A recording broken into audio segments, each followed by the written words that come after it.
And like that, we back. It is Unpacked, back with another episode presented by the To Be Fair Show and the G Shit Podcast.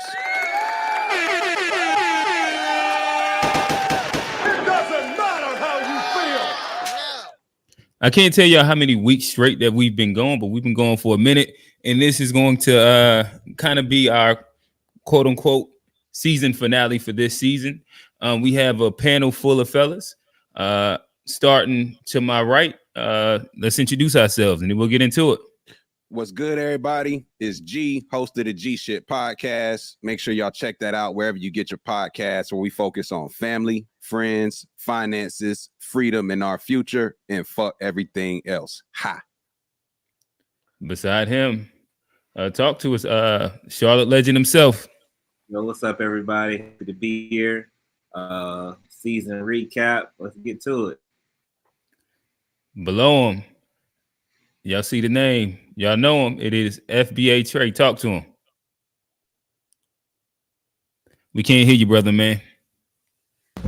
What's good, everyone? Trying to do my best to represent the Black American Freedmen movement. And I'm glad to be a guest here. Have a good, intelligent conversation. All right, beside him. Talk to him, Johnny. It's your boy, Johnny P., host of the To Be Fair Show. Every Sunday, 4 p.m. We here every Wednesday, 9:30. Yeah, looking forward to a great one. You know, this will be a good overall, recap, see how we feel.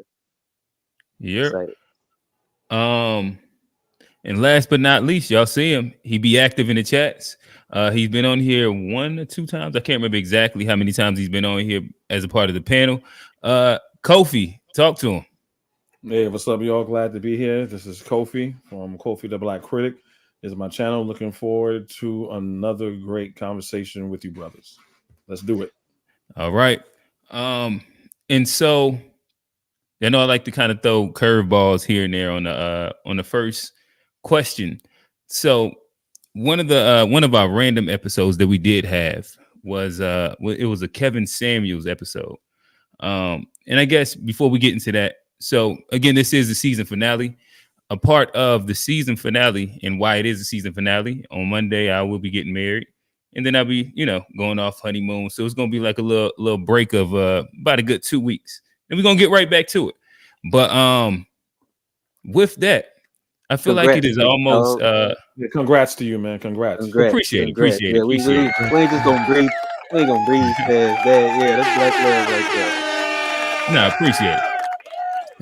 Make it right. Oh shit! I might be able to swing. Listen, if you you know too many people to know that unless you got like money and that big catering bill, your head count be low, and with that head count, you be trying to squeeze in people. Like once you get and all my people have a lot of kids. Like they be like, we got Southern family. Like I'm from New Jersey, but they moved up to New Jersey. Like. All our roots is Southern. So like my mama come from a family of 5. My dad come from a family of 5. And all they kids got 5 and 6 kids. Like, yeah, it'd be a lot of them. Dog.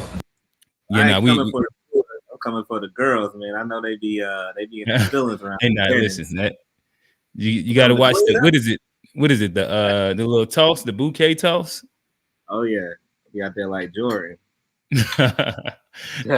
So nonetheless, I think that this is a perfect time to see. Damn, my bad, y'all. Listen, shout out to StreamYard.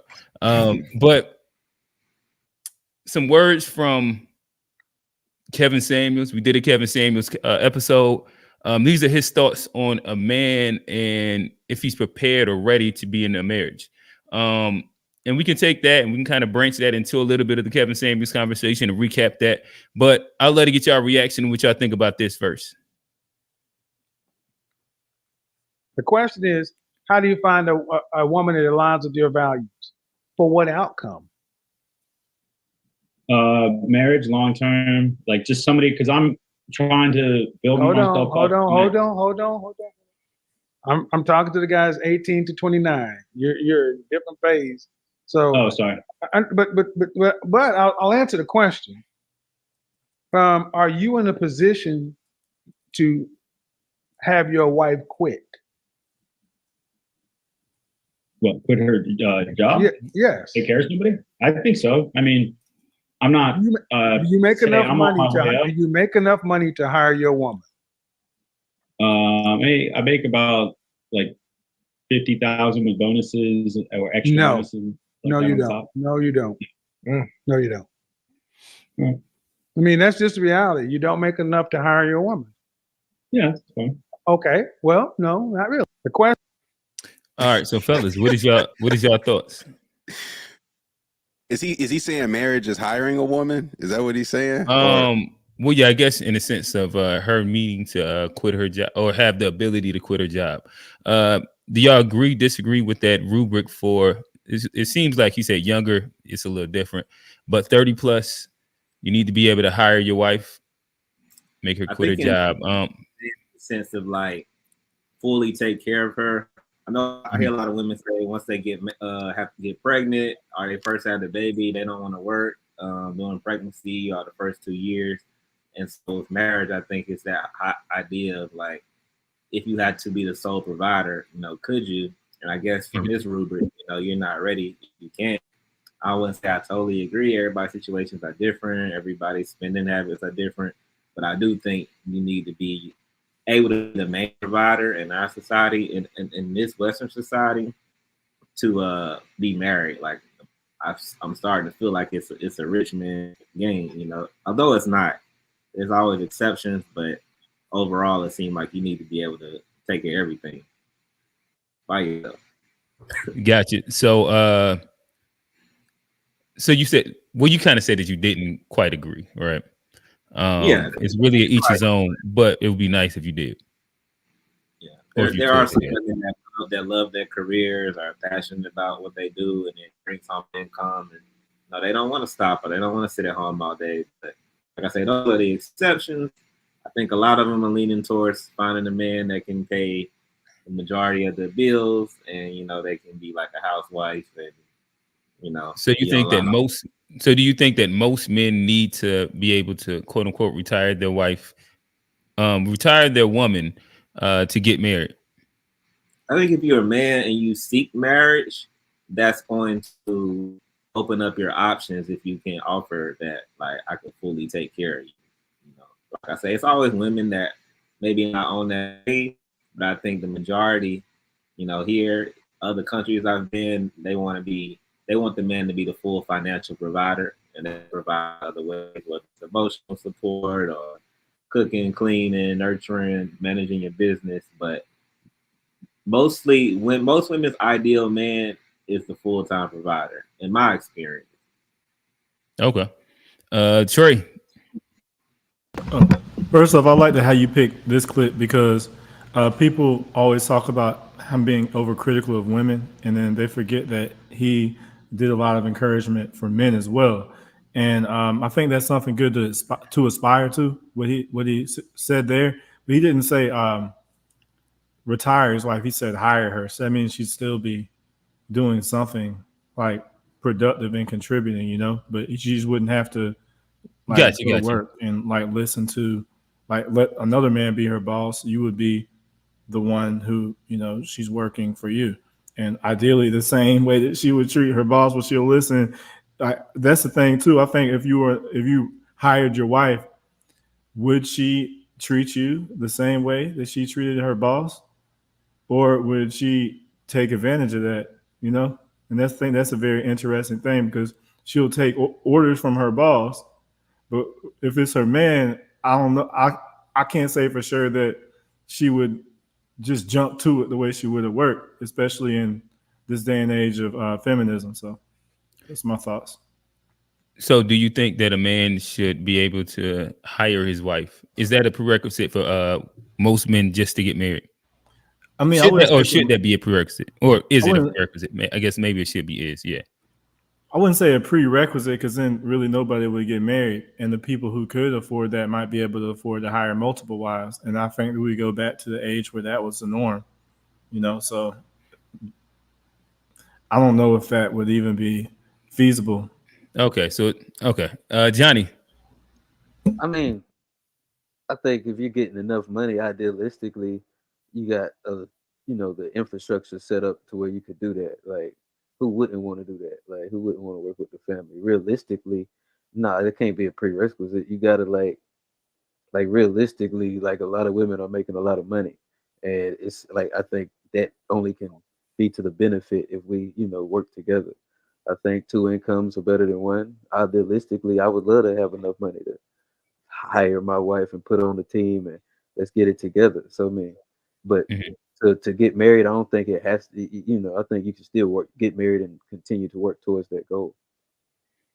Got you. All right, so now we get into the marriage side of the panel. G, kick us off. What is your thoughts? Was that a prerequisite when you first got married? Should it be a prerequisite today? Nah, man, not at all. Like I view marriage as a business decision, and from a business standpoint, you want to run your business with somebody who you can trust, somebody who can take care of the business if something happens to you. You don't, if you're partnering up to operate a business, I don't necessarily think the best strategy is to be in this like asymmetry of like clear power where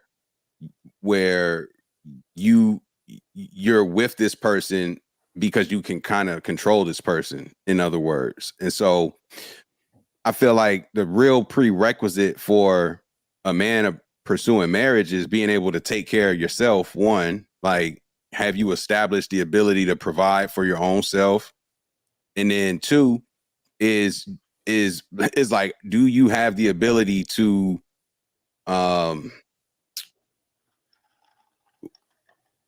come up with a mutual contract with somebody that both parties respect, right? Like if you sign up to be married as a dude, but you don't want to honor what you feel like though that duty should be, like if you're not mature enough to handle those responsibilities, you shouldn't even act like you're ready for such a leap as a man. And if you can't take care of yourself as a man, if you need your wife to work to live as a man, you shouldn't get married. You got to be able to hold things down for the household. And ultimately, if you can take care of yourself, once you partner up with somebody, like that should become an easier feat than doing it by yourself. You see what I'm saying? So I feel like as long as you can hold things down on your own and you have the maturity to keep yourself disciplined and accountable to what your duties are as a husband, then you should take that next step. If you find a good partner, obviously. Trey, I know you got something, but wait a quick second. Let me get to Kofi. Kofi, talk to us. I think you said what you married 20 years? Yeah, like 20 plus. I'm pretty much agree with Johnny, what G says. It shouldn't be a prerequisite at all. I'm not sure the framing of how he put it, if you should hire your wife. I don't know what that means, but realistically in this day and age, from my situation, I come from a 2-parent household. My wife comes from a 2-parent household.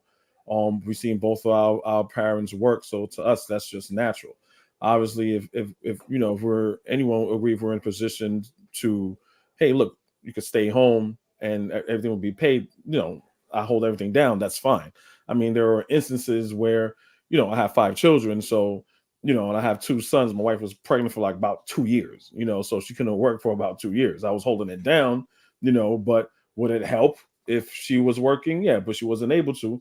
She enjoyed not working or whatever. He said, okay, but if I know I go back to work, our lifestyle would be much better. We'd be able to travel more, do things more than that. But to answer the question, should it be a prerequisite or a must? No, because that's not realistic. Even according, I used to listen to Kevin Samuels every now and again, even according to Kevin Samuels' statistics, he says the average man, or from particularly, I guess, a man doesn't really start making real money until he's like in his 40s, late 40s and 50s, where he's established himself. So I think that's probably what he was talking about. Like, well, of course not if you're 18 to 20, it doesn't apply to you. But again, in his stats is basically saying you're not going to make real money. That's if you're an average man. The average man, I think he said to make in the United States is $40,000 a year or whatever.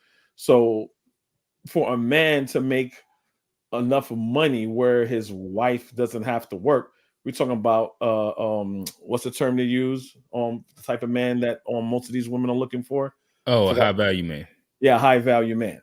So a high value man, so you have to make like a couple $100,000. You gotta make $100,000 plus. So that's not realistic. So realistically, that's a marriage is a union, a marriage is a partnership, and that's just how it works. So gotcha. This question, no, it's not. It's not a prerequisite. It's not necessary. No.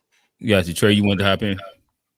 Oh yeah, I always hear you talk about what a man's supposed to do, and I know you like defend women a lot, and kind of always. The question was about men, not women.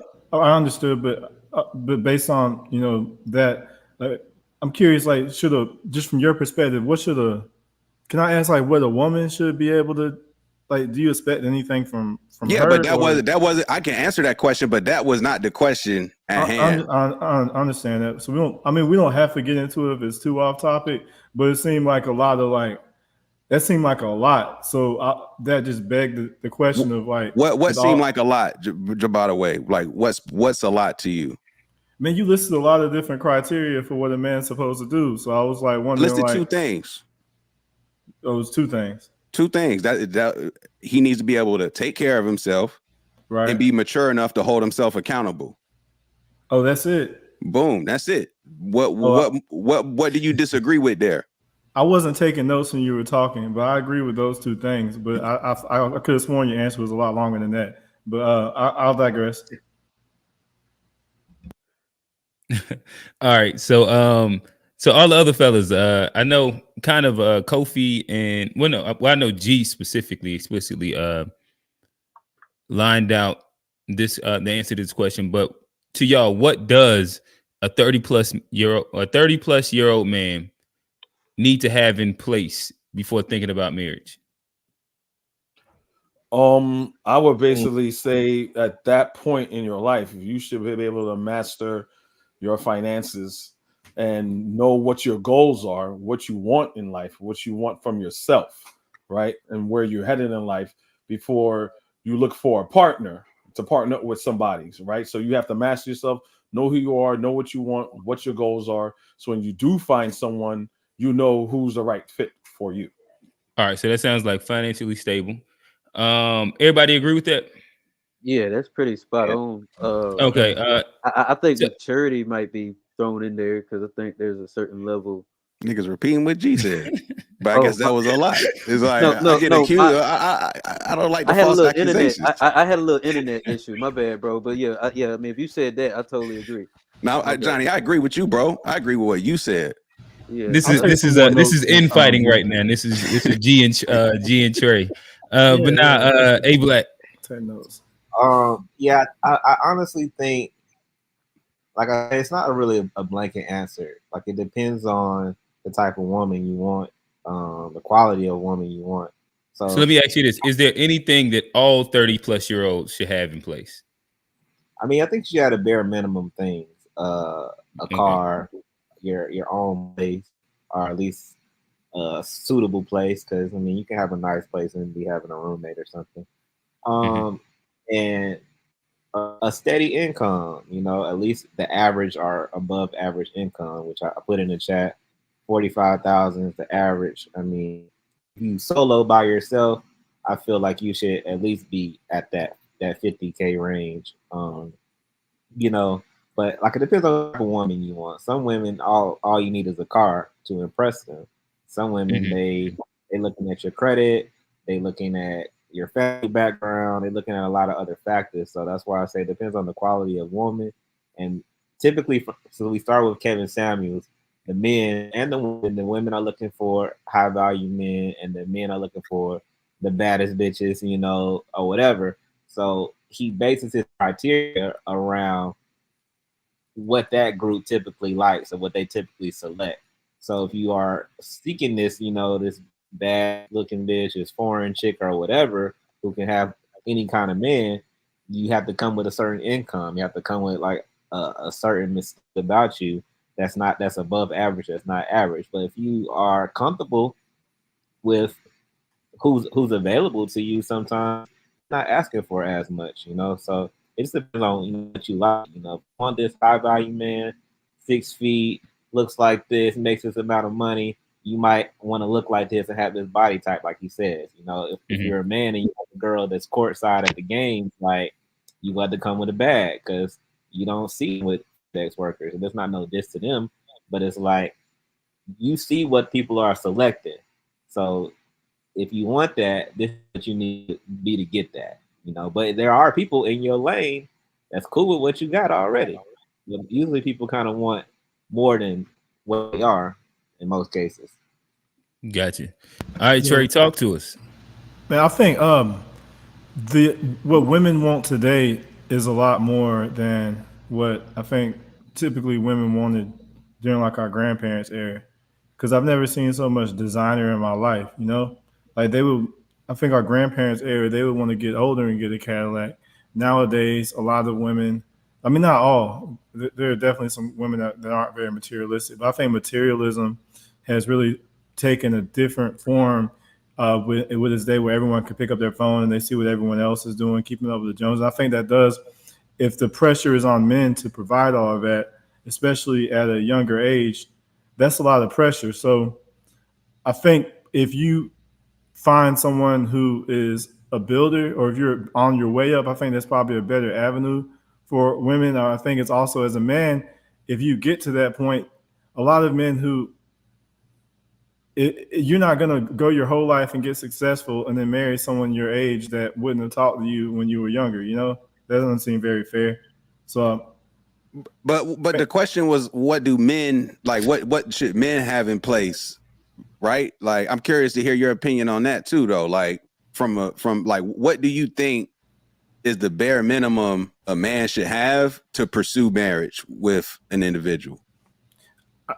I'm saying that I think you have to take into consideration what the expectations are in this day and age. And I think that if you're lady, a lot of, women in this era, you're going to have to consider that what you bring to the table is not going to be like the humble life. I mean, you're lucky to find a woman who is okay with that, with not being able to, because at 50K, you're going to have a harder time being able to like make her feel in a position where she's looking at like they see the woman with the bags, they hear about all this other stuff, the materialism, everything. You're not going to be able to provide that. So I think if you want to be able to have like the women that in this modern age and be able to provide for them, I think it's going to take you're going to have to make buku bucks just for like the average person to get married.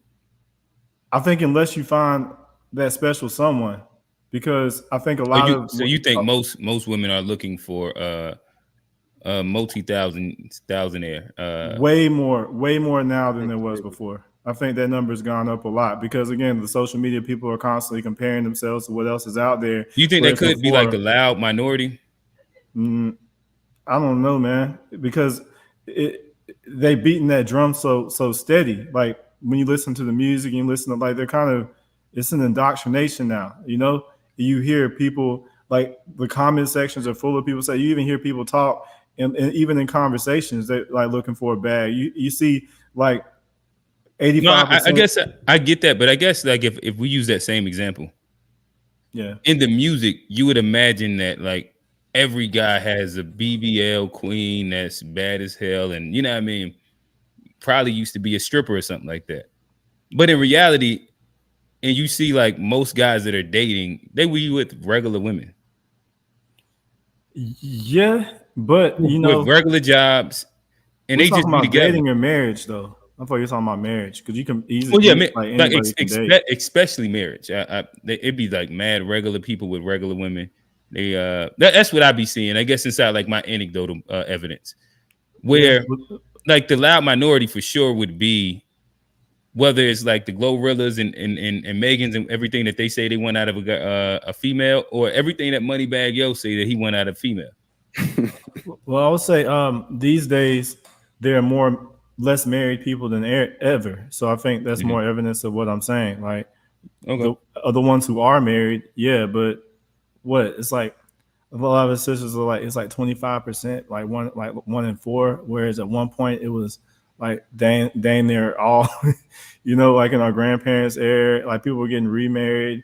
I think the erosion of like gender roles has really made it to where it takes away a lot of the value that men had in marriage. Like, what do you want a person that's like just going to be like another like a homie, and then I think she's gonna want a man's gonna be a provider. There's a lot that goes into it. I think. So Trey, let me ask you this this last question before we get off of like the red pill episode that we was on. You posed it, so I'll ask it to you, and we'll kind of go around. What should a woman have in place? I think before getting married. Shout out to Kevin Samuels. Fit, feminine, and friendly is the main criteria. Because I think a man would rather have a woman who has all those things than any woman with a BBL or a baddie or anything like that with a bad attitude. Because most men really just want peace. Okay. Who wanna hop in? I mean, I get what Trey's saying. I mean, my wife, she has a lot of female cousins in their 30s, very successful. They make good money. And in this day and age, Trey's saying there's a lot of people like in their 30s, my sister-in-law included, they're just not married. And I guess people are more goal orientated, or I don't think marriage is as value as someone, I guess, from my age and my generation. They don't have that many kids and things like that. So like my wife's cousin, she probably makes, I don't know, I'm going to assume she's like a nurse practitioner, so she probably makes about $100,000 or just a little bit under that. And she was like, hey, look, I want a man that makes something close to that. And me and my wife kind of had like a back and forth. And I was like, yeah, but she getting all these guys that make good money, but at the same time, maybe you should focus on the money that they're making. Maybe you need to look at the security guard there that's pulling in maybe $50,000. And he probably have a lot more to offer than offering the financial aspect of the relationship. Yeah, this guy, he's buying you $100 shoes. He could take you anywhere and stuff like that. But I said, what are you marrying? You marrying his bank account, or are you marrying the man itself? And I think we need to determine, when we have people that are single and looking for people, what is your value system? Because once you understand their value system, then you kind of understand where you fail. For the short spaces of time where I was single, I was just think, okay, this person is single for a reason. I need to find out why. And can I live with that? So I kind of understand what Trey is saying. Yeah. But to react to the question, what should a woman have in place before getting married? 30-plus-year-old woman, but I basically, or is there anything she should have in place? I mean, basically, when I was dating, just women is just not crazy and just lying. I mean, a lot of lying, crazy women. My whole thing is trust. My whole thing wasn't finding attractive women. Is the values that their values match my values, right? So basically, that their values have to match your values in order for you to get along, right? Because you kind of, they're not your best friend, but you're hoping this person could potentially be your right hand, your right hand, and basically you have to pretty much have the same values, wants, and needs, pretty much. Gotcha. So kind of mentally stable, mentally/emotionally stable. That's kind of what be easy way to wrap it. Johnny, talk to us. Yeah, I kind of want to build on that one a little bit. I think I'll ask you the question. What should a 30-plus-year-old woman have in place before thinking marriage? I think the vision of the type of wife she wants to be, that aligns with like the type of wife that you want and that you need.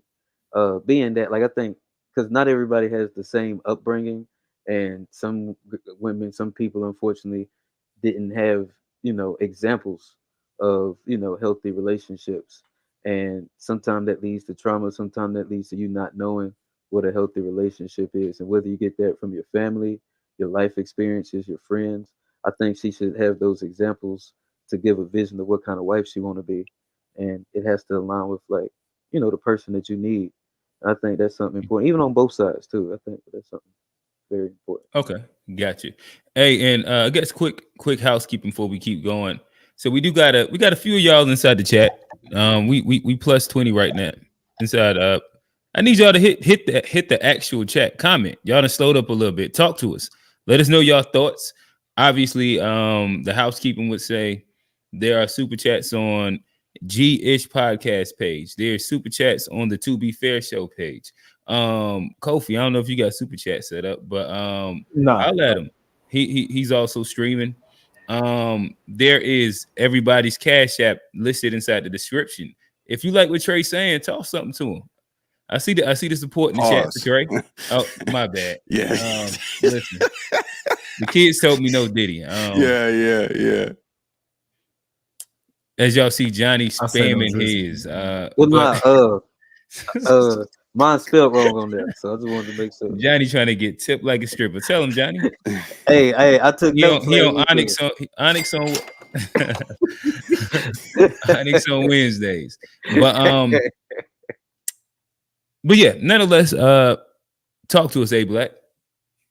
What should a woman have in place? 30 plus, or is there anything that a woman should have in place outside of what's already been said? Yeah, 30 plus. I mean, men way simpler. Like, we're not looking. I guess 30 plus, you expect at least a car, but shit, anything can happen. You might meet a chick. She might just had an accident. Who knows? Most of the stuff men look for on the inside. You know, her outside, her physical, her being clean, being in a clean place. I think that's major right there. Like, dudes are very simple. If she's into you, like, we'll back the chick that's bad at the Chipotle, like, who's like just a dope ass chick, and that's just where the cards at. Life dealt her. But a woman won't even consider a man most of the time, like, to even get to a conversation. Oh, dang, this is a good dude. You know, he work at Family Dollar, but you know, his life just got him there. Women don't even consider that. They're looking at the flash, the job. They want to know where you work. That's the way women count your pocket, asking your job, what you do, and stuff like that. Men care about who you are for real. Like, we want you to be bad and fine. But even like we talked about the music earlier, with it being impressionable towards the women and them kind of creating this mind state of money. Like, dudes want bad chicks or whatever. A few of them might rap about BBL. They all have the same thing they want, with is loyalty. Like, even the rich dudes want loyalty. Like, you only be into me. You know, you don't got to bring nothing. I think what happens now is, like, women have these crazy expectations on men, knowing that, like, this society is not setting us up to provide that men are pushing back. Like, well, if I have to be this and have this, then you should have this, and you should bring this to the table, and this back and forth. But really, we don't care. Like I say, if a woman is gorgeous and she's a good woman, we don't care what that woman has. A man will fucking do whatever he got to get her what she needs. Like, any kind of man, if she's totally into him and he feels that, and she makes him feel like a man, that's really all a woman got to do. Like, be loyal, be into you, be clean and shit. And, like, niggas don't care what you got. You got a busted down car, but you bad. A dude don't care. You got a busted down car and you a great nigga. A woman might not even get a conversation with you because she saw you pull up at the parking lot. You know, like, so we different. We're visual. You know, it's a lot of lust and primal energy out here with men, but for the most part, like, men just want a woman that's into them. Like, whatever you come with, if you're fine and you cool, like, we can make that shit work. But niggas gotta have all this external stuff, and that's why a lot of women choose the wrong men. Like, are settle or tolerate so much crazy shit from men because of what they have, what they can do for them financially. Like, the shit I've heard that women tolerate because the dude pays her rent, you know, gives her a couple of $1,000 and shit every 2 weeks or something. Probably wild. Crazy. But they get in that mode of, like, this is what they're telling us a man is. Somebody that can give you money, that can pay for your nails, that buy you weed, take you on trips, and you don't never show them, like, all this stuff. And it is like gasoline on fire with social media, with the music, because, like I say, the women are the biggest consumers of the music. They're more impressionable. They're probably the biggest consumer of social media, reality TV. Just kind of always constant external validation. So they project that on us, and men have become defensive over these past 5 to 10 years, are like, nah, like, all right, you bring it. It ain't nothing like that. They don't want to provide at the end of the day. Gotcha. Well, again, I'm trying to think of like an easy way to sum that up. Would it being a stable adult outside, I mean, without the help of a man, be like pretty much an easy way to sum up everything? Yeah, I would say, yeah, man. Hey, can I say something y'all might like real quick, man?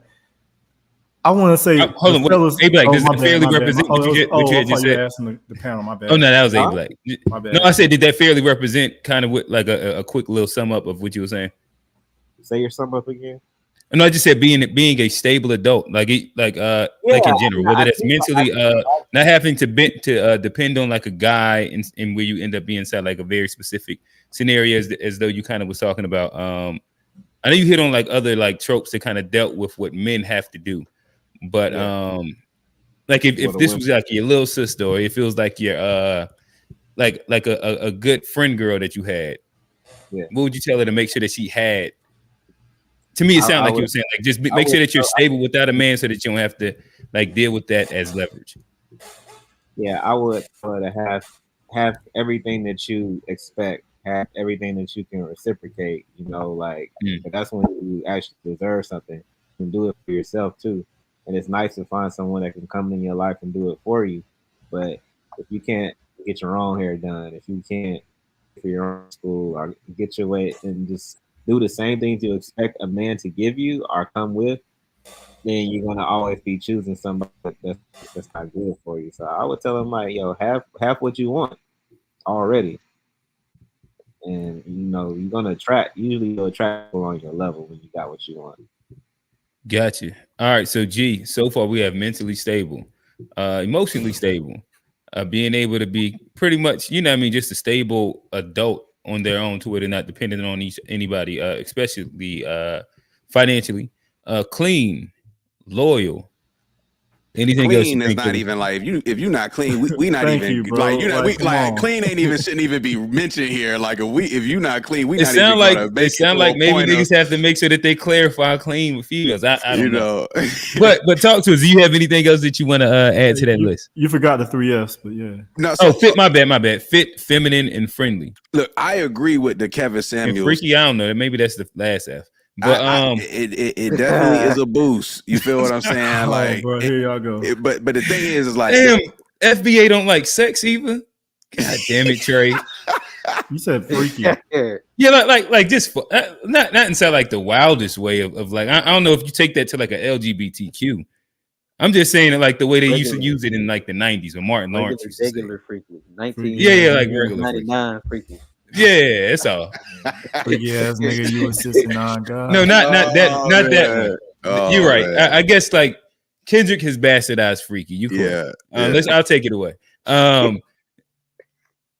G, talk to us. So anything outside of those things? So I would say for me, I'll boil it down to two things. The biggest thing for a woman to be ready, she has to have the ability to respect that man's boundaries. If you can't respect his boundaries when he clearly articulates, like, for example, I don't want to be talked to that way. Please don't speak to me that way again. And she can't respect that as a boundary in terms of how y'all communicate, probably not ready to be wifey material, right? Like, I don't think it's a man's job to tell a woman what to do, but it's a man's job to establish what he's going to accept within the relationship. And if you don't have and if you, as on the other side, as a woman, if you can't respect that man's boundaries, you don't need to move forward marrying that man. And the second point is where I think women often make a mistake, is they think that if they do certain things, this nigga will change. No. You need to understand that you got to be realistic about who you're talking to and who you're dealing with versus idealistic. That woman has to understand that just because she does X, Y, or Z, it's not going to mean that this man will change into something else over time. You got to understand who this person is. It's like when Dennis Green was like, they are who we thought they were. Like, you got to understand, like, what he's showing you is what he's presenting. Yeah, some of that Napoleon complex rage coming out too. He did, but at the same time, when you know what you're going up against, like you, as a woman, in my opinion, you shouldn't marry someone expecting them to change in the long run. That's not a good strategy, in my opinion. So to me, those are really two key things. If you can't respect boundaries and honor what your man has in place in terms of how he's going to be treated and how he should be respected, don't do it. And if you think that he's just going to change into this man that you picture in your head, like this picturesque husband, he's not that now, hasn't shown you that now, but he's going to turn into this over time. Like, you might want to figure out or acknowledge the fact that what he is who he is. And at the core, what his whole say, like, you can change, but that's just the top layer. Like, you was who you was before you got here. You got to understand, like, at the core, we're all what we are. We grow and evolve, but we don't really, we're still the same animal, really. We just transform into the next evolution of that thing. It doesn't really change at the core. All right. So to summarize that, respect boundaries and don't believe in potential. Yeah. Okay. Let me add to that real quick, because what G said was very powerful. I believe because, again, when I met my wife, we were probably dating for like 2-3 years. The last year when I proposed to her, I was like, hey, look, because we weren't living together. So when we were engaged, we lived together for a year. And after a year, we feel that, hey, look, this is still what we want to do. We went ahead with it. And I remember on the day we decided to get married, I said, hey, look, I never been married before. She never been married before. I'm like, hey, look, I'm marrying you because I love who you are, what you are. I love being a part of your life. I love what you give me. I don't want nothing to change. This is just a piece of paper. Right, nothing's going to change at this point, right? This is what we're doing legally, and I established that. So it wasn't. So what G is saying is absolutely right. You're not get married to the person who you love. Don't get married to the possibility of the person who you wish, whatever you wish to be. So that was powerful. Gotcha. If I was to add one thing, I'd say, those are two married brothers too. So. This is a fact. Those are experts. To me, I think that I don't think that anybody's hit on yet. I think that it's important to, especially if you're 30 plus, have a history of at least a few recent healthy relationships. Like that, it's like as simple as that. I know, like if I'm like dating it and I'm outside, like I'm kind of like paying attention to that when I talk to a person. Like that's one of them like quick early vetting, like red, like like you draw the red line underneath that question, because of like if you don't have any version of a history of healthy relationships, it's probably some shit that you got to figure out. But nonetheless, that is that. Any closing remarks, or we kind of like beat this one like a dead horse, to be honest. Switch it up real quick, because I think because a lot of this comes from I want to say a lot of this stuff we talk about when we talk about complaining, I want to blame the simps for a lot of this too, because they have kind of coddled this and this behavior. Like you see the dudes wifing up strippers and everything like that. So women see that and they're like, oh, it can be like me too. So I think men need to do a better job of like standing their ground and not like just tolerating a lot of this, because otherwise you're just gonna end up, creating the people that you want to go against. And the last thing I think is black men, we haven't had any, we've been kind of been I love my sisters, but we're the only race that really hadn't had a choice until like 20, 30 years ago. So I think sometimes it feels like as black men, we get things taken for granted, especially like with politics. I would say black women are the backbone of the Democratic Party, you know what I'm saying? They do things to advocate for them and everything like that. So I think what you're seeing now, especially with a lot of brothers, like, speaking up on things, I think that's a reaction to, us like trying to assert trying to get some respect, because black men's masculinity in America has never been really respected until recent times. And that's like going on like centuries of history here in America. So I think we have to put everything in the context. Gotcha. So moving it forward, we have again, this is the season finale. drop a super chat. We got G-ish podcast streaming. You got the To Be Fair show streaming. You have Kofi that is streaming. Wherever you're viewing this from, hit the chat, hit the super chats, and then hit them cash apps. But nonetheless, this is the season finale. We're recapping the season. So we did get into some. Well, I'll probably say like maybe at least half of our conversations has revolved around some level of Black identity. And so with that said, I believe Trey sent in this meme, and I'll use this as a marker to kind of kick off the conversation. Me and Trey had a little spirited like text message conversation about what is Black, what actually is Black. So after I play this, I'd love for y'all to answer what is Black, and has your definition of what Black is evolved since kind of we've started having these conversations. So let me push play. Or maybe this might not work. This might be some Kamala. Trey, I didn't watch this. Is this Kamala? We'll play it anyway. Africans coming to the United States are immigrants, first and foremost. Then whatever country they're from, and then at some point. Yeah, we're gonna pause this for a second. Fellas, I'd love for y'all to just hop into the posed question. What you thought I was gonna send something crazy? Oh no, I thought that this was something that I was talking about, like identity markers as being Black. But this is for like a further conversation that we're gonna end up having.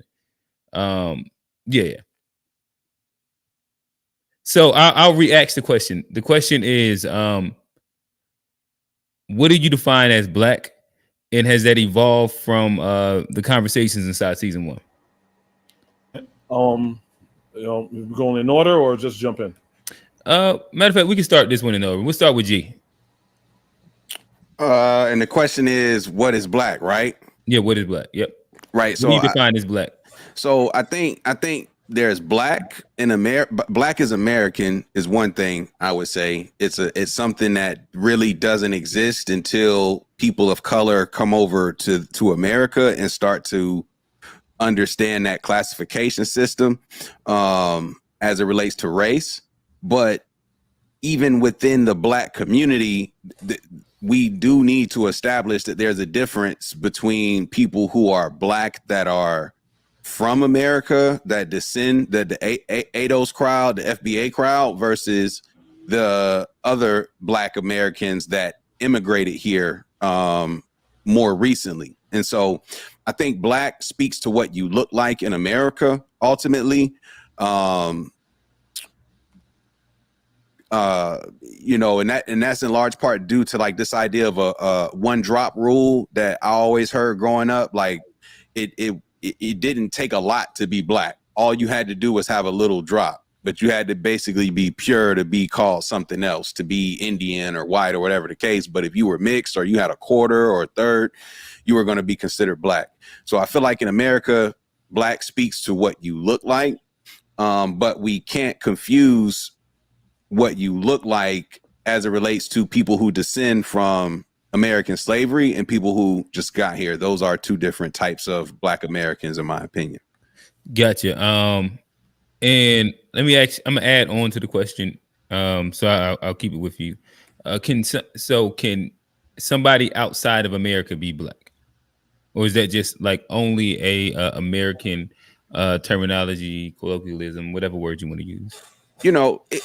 Black culture spreads just like all our culture, right? Hip hop spreads, but at the end of the day, you don't understand what that means until you come to America. So if you want to identify as Black in the UK or in France or the Caribbean or whatever you call it, like, more power to you. But what originated as the Black experience, that's not it. You got to be over here to understand what that really means, in my opinion. Okay. A Black. I think you muted. Yeah. Like you were saying, Black is American. It's a social construct in America, specifically a visual identifier. simply based on color and the darkest of color. So can anybody come to America and be black? Yeah. Wherever you come from the diaspora, if you are dark skinned, as soon as you cross these borders, you become black because that's how you visualize, that's how you categorize, that's what's on our census, it's what's on our job forms. It's the identifier for, you know, people of color. So, and then beyond that, it's a culture. So it's a talk, it's a music, it's the euphemisms that we all share, but even if we don't know each other, that, you know, were kind of created and crafted in this American cauldron, this culture where we all kind of became our own type of Africans. Because I mean, that's what we are if we're going genetically. But majority of us is Africans, but Black people, you know, through slavery, through Jim Crow, through segregation, and do like probably the worst oppression that anybody around the world has faced from white people, you know, created us to be like this small 13% that's completely different from the diaspora, but influencing it all. So you can be Black in other countries, like specifically, especially the UK, because they have similar dynamics. They didn't have, I feel like, as hard because most of them a lot of times become Jamaican and African immigrants, but second and third generations, they would be considered their version of Blacks or the Black Brits and whatnot. You know, they're the minority in color there. So yeah, in essence, it's just a culture for real, but it's American. Oh, okay. And it can influence, you know, other sects where we are minorities in other part of the world. You can become Black there as well. Okay, so just for clarification. So in essence, sound a lot of what you were saying is that Black kind of ends up being, or Black is more than anything a cultural experience. So with that, so are Jamaicans in Jamaica Black, or they're not Black? Or Africans in Africa, are they Black? Are those like Black people? Yeah, like I said, once you come over here, the visual, but not coming to America, like as in like where they're at.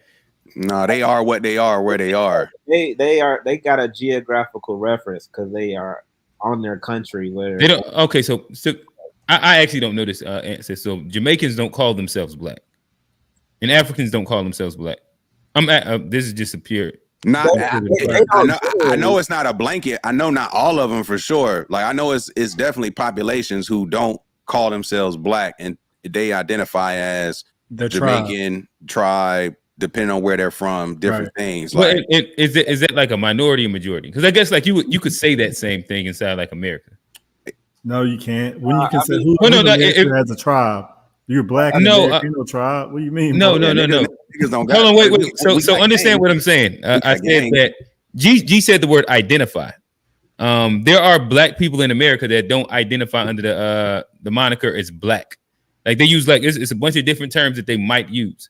There's a lot of you can go down like a conservative rabbit hole, and there's a lot of. Well, they say they're American. You can go down like the Black Native rabbit hole. But they say you can go down like there's a bunch of like different groups of people. Bro, you can't. Go ahead, my bad. You gotta give some examples. You just saying stuff like you said Black Americans don't identify as Black, and I'm like, who? And you telling me Black natives? Okay, I'll give you like a concrete answer in a second. I'll just look it up. That doesn't identify as Black. I don't know. My thing is that there's the minorities of all. There's somebody in our chat that said they identify as American, and like I think there has right. Been, that's like it's not like a. As far as talking about American Black Holocaust survivor, is that the person you're talking about? Because I saw him, the Black Holocaust survivor, say that too. It's like, bro, you don't have to play devil's advocate against your own people all the time, bro. Like, dang. I'm not, but I'm saying you said we travel like they are in Africa. That's not true, bro. They got Igboos. They got that wasn't the point that I was making at all. Like Trey, you gotta calm down. Hey, Johnny Trey. I forget who he was on, but we're kind of like devolving into a tangent. Hey, Black, I think that. Well, you actually, I was asking you that specific question. Like, people abroad that have been immersed into our culture and that grew up in it as well, they will identify as Black or consider themselves Black, but also where they're from as well. But it's not the same disdain. Like some Africans or some Jamaicans, like don't call them black at all. Like call them what they are. But there is a newer crop that identifies and knows the term black don't mean like I'm from America or whatever, but they're understanding like the other side of the They term. probably Pan-Africanists too. Would you agree with that? Like that's like if you are on the island or on the continent and you're of that Pan-African mindset, you kind of adopt this black identity, in my opinion. Yeah. I mean, they like I said, they experience white people in their cultures too. They're not the majority, but they know what it's like to be treated a certain way just because of the color of your skin, i.e. black. The tribes, the countries, none of that don't matter when you get the same treatment everywhere. And I think Johnny, go ahead. Yeah, that's what I was gonna say. Because I mean, I think the term black is subjective in the context that you're using it in. I mean, of course, I'm a believer of the the foundational black, the AADOS movement. I'm a believer in there is something special about the Black American experience, especially that's been here since the times of slavery. I think also, if we're being realistic, there's a lot of other people based on just skin color who immigrate into this country and they don't get treated like white people.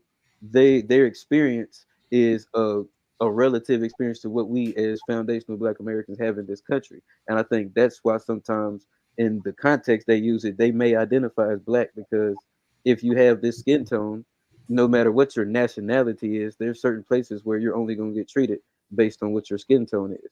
And I think in that context, even a lot of Africans move over here and naturally have to identify as black. That doesn't mean that they identify with the Black American, experience. They just identify with the like A Black was saying, they identify with the treatment that you get when you come over here. And I think we gotta, that's very important. If we talk about why certain people may claim the black experience, it's because it's their experience. They've experienced it. And yeah. Kofi. As the only so-called, what we consider not Black American, so-called foreigner immigrant, I want to see that the question is genuine, but it's that the question is insane to me. That because it sounds like this narrative is being placed that only Black Americans consider themselves black. It's complete insanity and just a farce, right? All the way back in Africa, when linguistically they call each other black. Now, where you guys, I think you miss your eyes, you lose the ball, is that they don't have to constantly call each other black. You know why? Because they're in a predominantly black place. So calling each other black doesn't say who they are specifically. Just like if you go to Europe, they're not calling each other, like 600, 700, 800 years ago, they're not just calling each other white. Chinese people are not just calling each other fucking Chinese in China, because they're all fucking Chinese. In China, they're gonna say, okay, where are you? What province are you from? Do you speak Mandarin or Cantonese? Then we start getting to the specific people in that group. I'm saying that to say, Africans, there's blackness in Africa, but they'll call each other by their tribe. There's blackness in the Caribbean, right? And it's the same blackness in the Caribbean as would be in America. Why? Because in the Caribbean, the black experience in the Caribbean is similar to the black experience in America. Why? Because the same white people's kicking your ass up over here are the same white people's kicking our ass down over there. They didn't treat us better or any different. So this rudimentary farce of, do people consider themselves black is an unproductive conversation. I think the question should be, I mean, you guys end up leading to it, is, well, once they're here, do they understand what American blackness is? I think that's the better question. And when it comes to, can I ask Kofi a question real quick? No, I was going to go to the people that said that black was more so a cultural thing. I'd love to hear y'all response to that. But hold on, I want to say one more thing that I'm in it. So this whole thing, also saying, well, immigrants. This is the thing that has been very pervasive since this whole treating the sheet FBA nonsense started. If we look up the word immigrant, it's on my page. If you look at the word immigrant, the definition of immigrant, a person that comes from another place, that moves and goes to another place and establishes permanent residence. The only difference between, if you're not a Native American, you're not an immigrant. The only difference between Black Americans is that their migration was forced, right? Due to the transatlantic slave trade. Your migration was forced. So to say, well, no, I'm not an immigrant in any shape or form, again, is unhistorical, right? Your immigration is different, but you cannot say you're not an immigrant. So I just wanted to say that. Gotcha. But I guess I don't want us to kind of get you. That don't even make sense, bro. I guess I don't want us to get derailed into like that conversation. So again, fellas, stay focused. Stay focused. But we gotta but no, I want, let's stay focused to like the actual conversation. There was a piece that directly went towards what you were saying that dealt with the topic. Let's stay there for a second. So what is your response to the idea that I guess like Black is more so a expression, a descriptor across the diaspora, and not just a specific cultural thing? I guess people go ahead. I'll let you answer. So it's like, for me, there's a big difference between an immigrant and a slave, one, and then when you talk about being Black, like, to say that it's a farce, like, the thing is, I think what's more powerful than seeing a video on the internet or reading something is experience, real life experience, talking to real people. And in my experience, I've talked to Black immigrants from Canada. I've talked to Black immigrants from the Caribbean, and I'm talking firsthand experience. Black immigrants from all parts of Africa. And what I have heard as a common thread between all of them was that nobody referred to themselves as quote unquote Black until they got to America. It wasn't a thing where they were. That's what I've heard from my experience. So what do Canadian Blacks call themselves? I don't know what to tell you. They just Canadian. Like, this is what I'm saying. Like, this idea of race identity and politics. It's like they're not. So I guess Canada is from a Black person from Canada is either be from America or they're going to be from the Caribbean or maybe from Africa. So to say that kind of makes no sense because I have I guess I'm talking to Black Canadians, and they said they didn't like this idea of Black wasn't a thing until they got to America. They didn't really understand it until they got here. So you're saying what do they call Black people in Canada? Or are they like completely colorblind? When I was here, so you're saying a person like me when I came here, I didn't identify myself as Black until I got here. Is that what you're saying? What I'm telling you is I've talked to actual people, and that's their experience. So to say that it's just a complete farce, I think is a bit of a stretch because it discounts like real life experience that this is what actual people are saying. That's all I'm saying. If it's not your experience, that's one thing, but that doesn't mean that it's a complete farce and it's not a real thing. Yeah, but you said kind of like a blanket statement. And it kind of like, because in my country, they had African studies. My aunts and my uncles, they had African studies. They were told that they were Black. They knew who they were as Black people. Now, I'm not trying to diminish what you're saying because I'm not saying that what you're saying is not true. But again, just like how Black Americans are not a monolith, so-called Black immigrants in America are also not a monolith. You have the same, you guys have segments of your society that has self-hate. We have people in our society that also have self-hate. So you kind of gotta okay. Go ahead. Damn. Oh no, my bad. I had to look it up, and because my question that I was going to ask G was going to be, because of Blacks are still a minority in that country, well, y'all understand what I'm saying when I use the word Black. What do Canadians call like Black people? Not necessarily like the people from Eritrea or Ethiopia that immigrate there, but Black people. But it looks like maybe they call them Afro-Canadian, which is kind of like similar to African American. Okay, but that was the question. I don't know if you still want to respond to it or not. Afro-Canadian ain't black.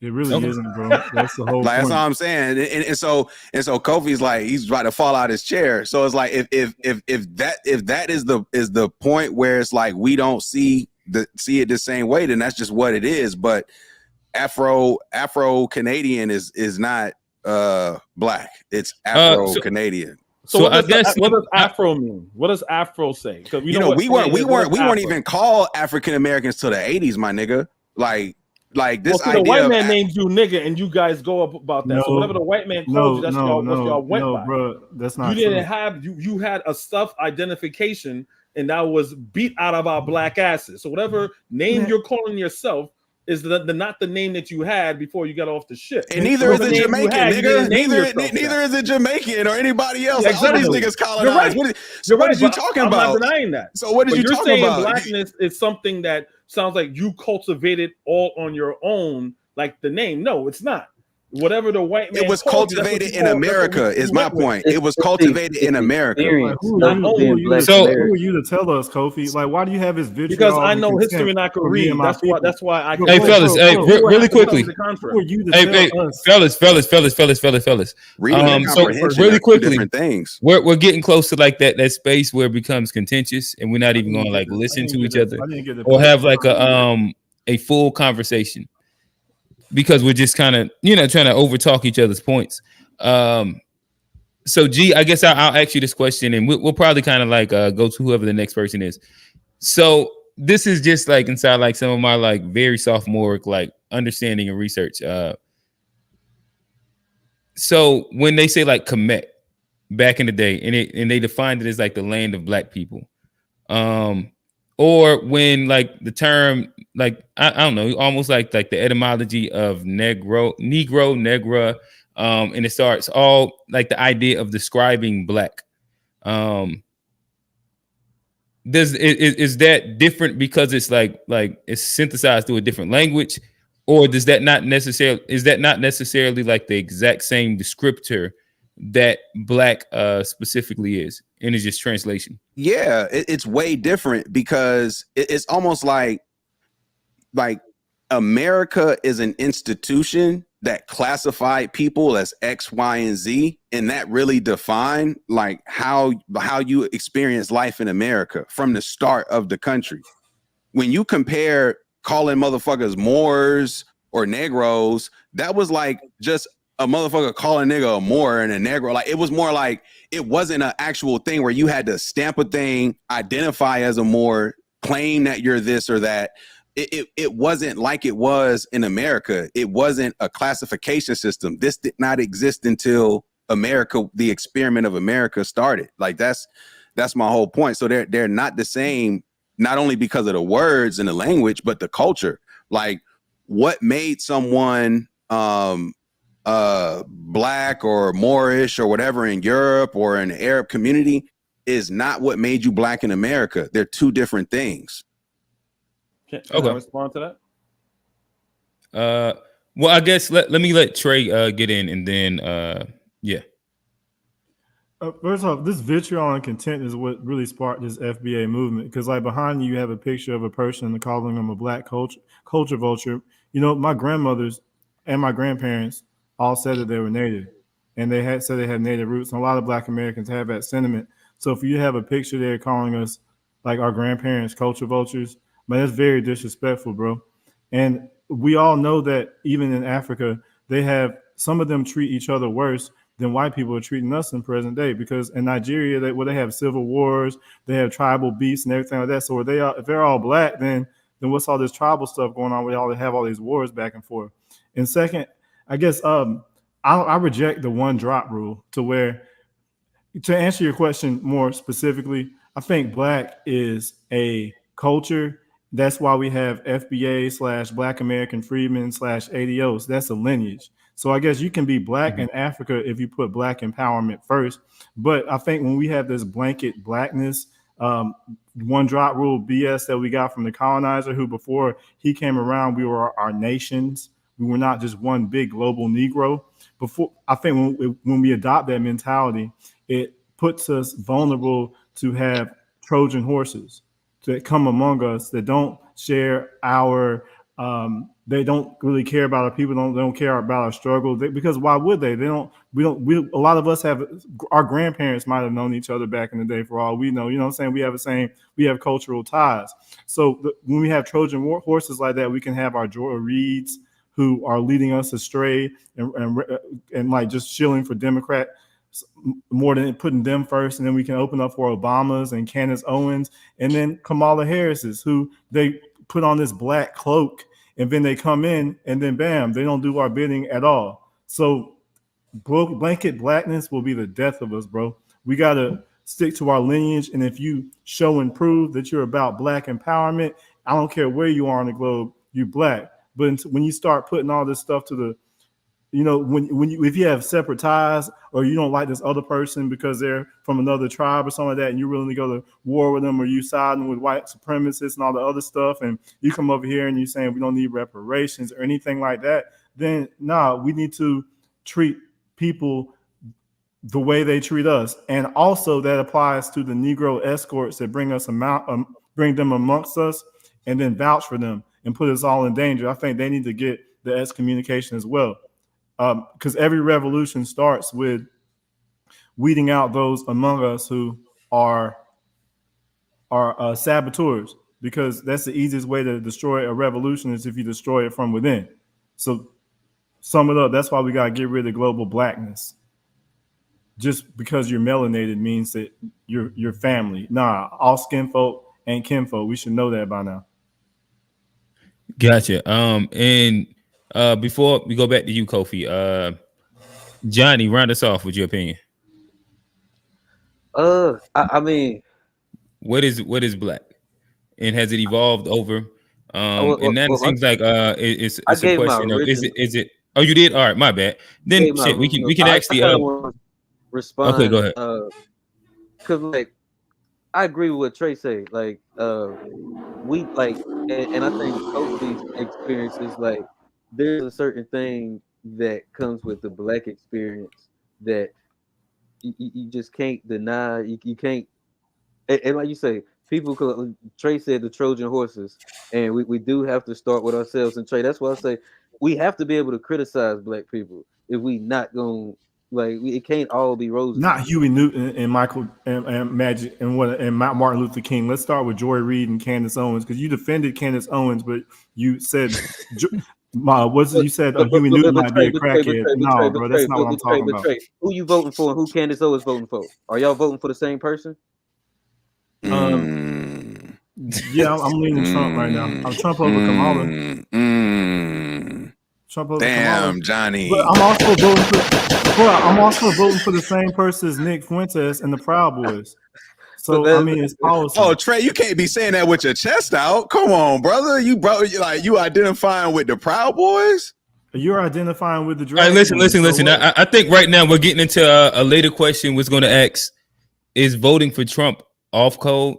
But Trey, continue like to the point that you was trying to make. Oh, just the same. I'm voting along the lines of John brought up Kamala Harris. I mean, you brought up Candace Owens. So I'm trying to get you to derail away from the tangent that you was at. We're gonna talk about that in a little bit. I got you. But the whole all skin folk and kinfolk thing, just because you have black skin doesn't mean you should be able to come amongst black Americans and be our representative. Because what we have now when the Democratic Party is we have domestic tethers before I offend anybody. But we have foreign tethers who are like the lady who interviewed Trump. She was Ghanaian. Then we have the Haitian lady who's the spokesperson for the White House for the Democrats. And we have your Joy Reids, your Roland Martins, your Candace Owens, your Barack Obama. None of them share our lineage, but they are the voices of Black America. We cannot stand for that. No other group allows you to come amongst them and then be the voices for them. Even like these Native American tribes, you have to be of the tribe to be a chief. To be in the Sicilian mob, you have to be Sicilian by blood. Like to be Jewish, you have to have ties with your Jewish mother. You know what I'm saying? You have to have a connection to the people you represent. But if we go by this one drop rule and we just let anybody in the globe who we have no connection to, has no connection to us, no loyalty to us, come and serve, and we just get behind them just because of the melanin in their skin, I think that's extremely foolish. And we should have learned that with Obama.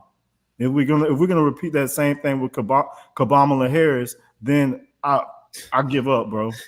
Hey, one thing I will say, I commend Trey for his creativity with his name flips for Kamala. Like I done heard about 4 of them. He got like I done heard an easy 4 of them.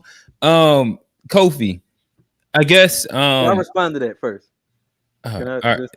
Quickly, and then we're going to Kofi. Because I actually agree with that. Like I do agree, there's like value in the Black American experience, and we do have to push for that, and like especially as Black people. But I think with any movement, even if you study how the people in the Middle East got their power, they had allies and they had a global push to get them to that power, and that's how they were able to establish that nation amongst enemies. And it wasn't just them by themselves, but it took a whole group of them. And I think collaboration is way better than infight. And I do think we do have to, focus on our own goals, especially the FBA and the ones that are here. We have to push for that, but we don't need to be focused on fighting and worrying about, because I don't think other Black people have our worst interests at heart, way more so than white supremacist system we fight.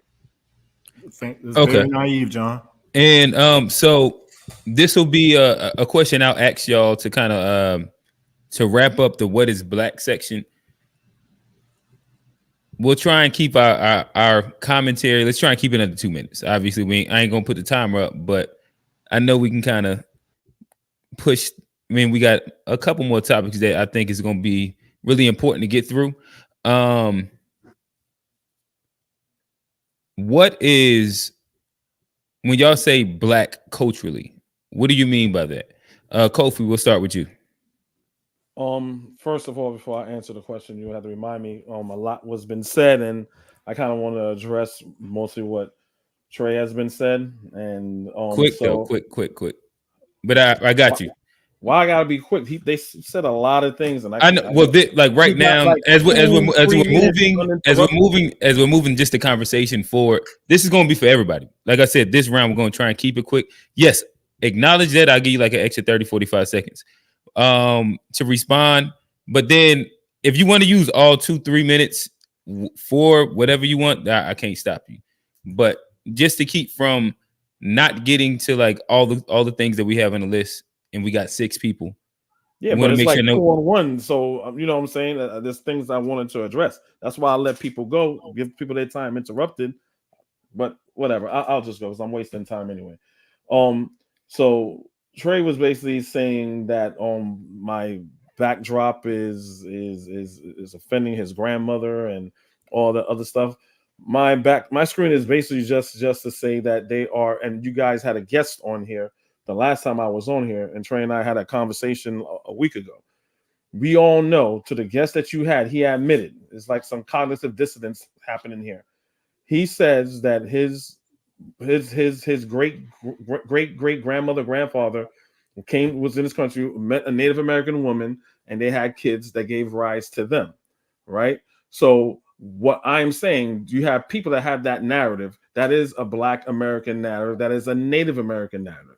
But what's being twisted here is that we were always the Native Americans here, and that's total bullshit. That's not historical at all, right? You had Native Americans and you had Black African slaves that came here, right? He's saying, I don't know any of you guys like that or you lean like that, but the difference between me and Trey is that I'm not gonna run away from my Blackness to say that I'm Native American. Hey, Kofi, real quick, let me interject. Yeah. So our next topic is going to be FBA and Pan-Africanism, in which we're going to get into the Black Native thing. I do want you to kind of like get like answer the question, because it's going to be more time to expand further on a lot of the different things. I understand what you're saying. There's a lot of points. Mm-hmm. We're going to steamroll through all of these in general in the conversation. All right, but culturally Black. All right. Well, again. So we're gonna get to that. So what's the question again that you want me to like as we've referred Black culturally to you, especially with like your specific experience, being somebody that did immigrate to America more recently, or I guess as when you was younger. Culturally Black, how do you define it? How do you look at that? And again, I'll just keep repeating myself. There's no Black Americans did not invent blackness. That's extremely egotistical, right? Other people considered themselves Black if they want to, not because that's how we look like phenotypically, right? So the Black experience. So, and we had this conversation again. I know as a recap, the Black experience in California is not the same Black experience it would be in Georgia. The Black experience in Georgia is not going to be like the Black experience in Rhode Island, right? So just like what you're doing, you're kind of doing the same thing. There's a Black experience in the diaspora, but you comparing it like you're the standard of Blackness, which is again very egotistical and disrespectful to other Black people because they consider themselves Black too. There's Black Americans here that don't consider themselves Black.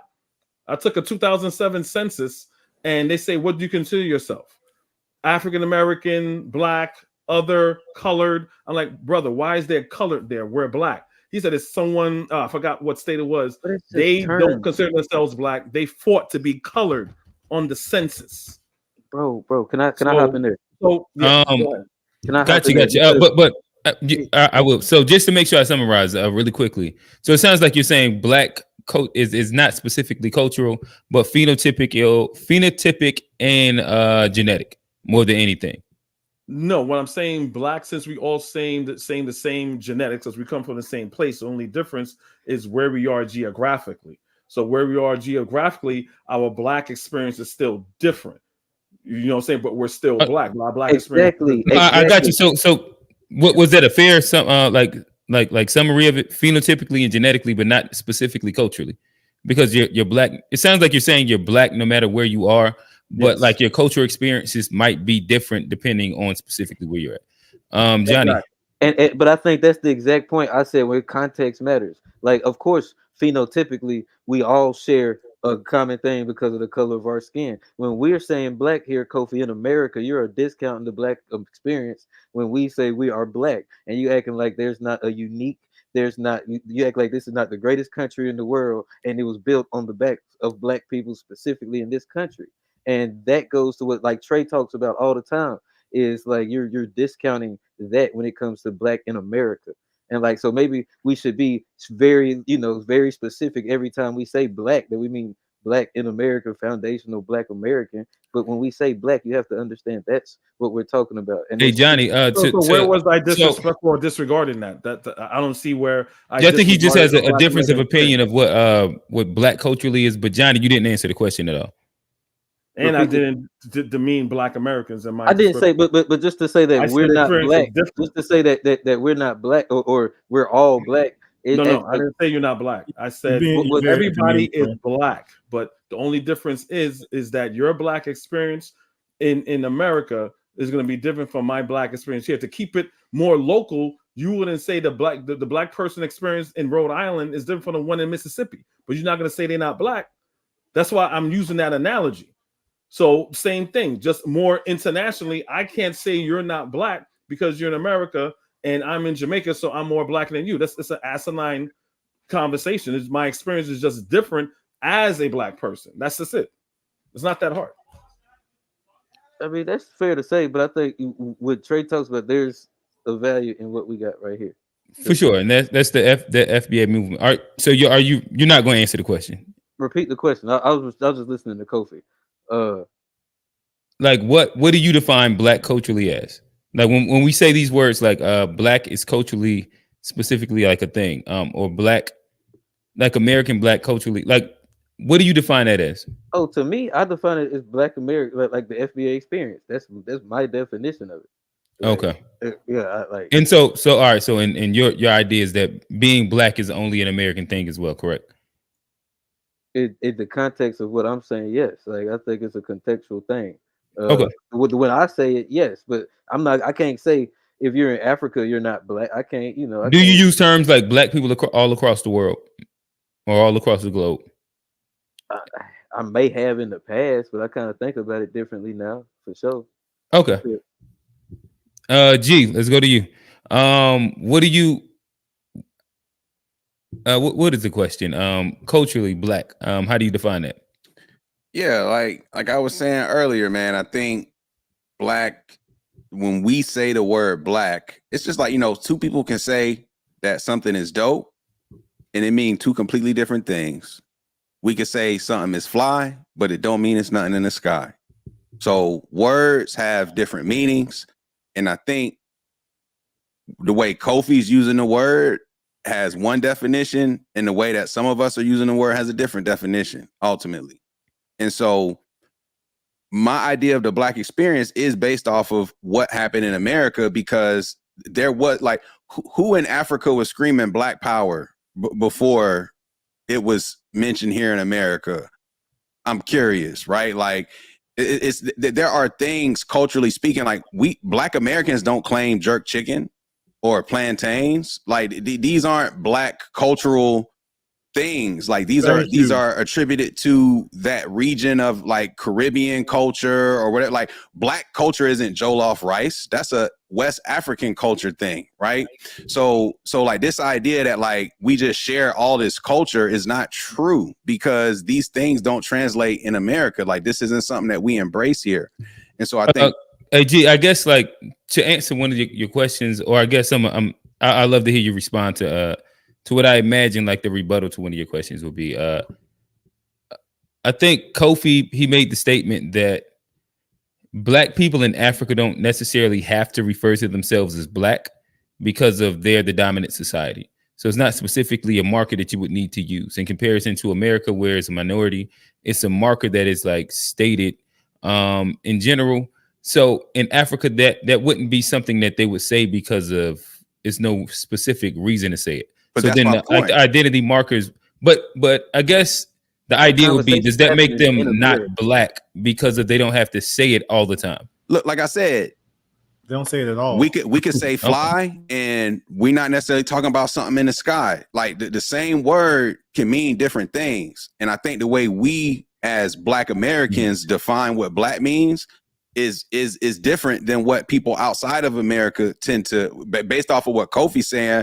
But like from my experience, like I said, I've talked to Africans, Jamaican descendants in the UK. I remember like being in England talking to a Jamaican girl about like, you don't identify as black. And she was like, nah, like it wasn't a thing. She didn't understand it. She didn't like lean into that. And so what I'm saying is like this idea that black, like when you descend from what I descend from, you are black. It ain't no question of, if you're not calling yourself American, you are identifying as black, and the other might say African American as synonymous with black, but culturally speaking, it's about what happens here.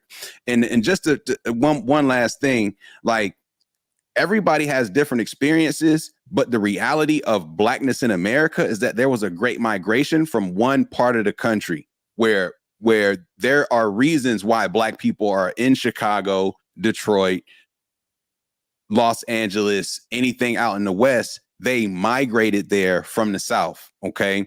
And so the majority of those black folks, culturally speaking, I guarantee you every nigga in America got one family member in North Carolina. It's like guaranteed. Every nigga in America got family down south. It's just, it is what it is. And so when you say that it's a different cultural experience to some degree because you grow up in a different part of the country, but your home base is very much rooted in what was experienced in the black American southeast part of the country that spread through the United States. Like this is where it all is rooted, from the black southeast.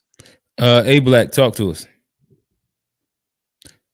Yeah, I was agree with most. G was saying that I feel like both sides can be right. G was saying that it was no black power movements before it started here in the U.S., but I would push back on that and saying that most of the leaders, whether it's Stokely Carmichael, Huey P. Newton, the Black Panthers, civil rights leaders, Martin Luther King, they all were studying the African revolutions that were going on against colonialism way back since the 40s, you know. So the nonviolent movement that was started in South Africa, 49, MLK being inspired by Gandhi. So it's like we have our own things, our own cultures that, you know, came from us all being together. But I think at the same time, we can still embrace that we learn from everybody. You know, we learn from the Haitian Revolution. We learn from Black Power movement in America. We learn from revolutions in Africa against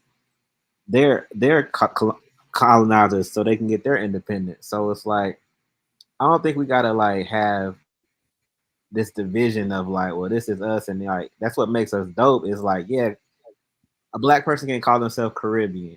Maybe a Caribbean person that call themselves Black, and it's because of the cultural norms. But then somebody can move here, they can be 2 generations off, and they can definitely be Black American, but their grandma might be Jamaican or something like that. So, you know, we have to kind of like embrace, I feel like, everything, because nobody started nothing. You know, it all was derived from different things, but becoming a culture, what makes culture, the arts, the music, the language, the ways of talk, is only because of proximity and being close to each other. But we're all influenced by each other in different ways. But you know, like the biggest influence comes from Africa. No, even when you get the FBA and their leaders and their morals, a lot of that stuff came from them studying African revolutionaries as well. So, and then a lot of them, the way that we take it, just like hip hop, we put our own remix as Black people due to our experience. That influences them too. Like, yeah, we've been doing this as well, but this is a new way of doing it, like the Black Americans are doing it. So let's take on this rhetoric or these terms and whatnot.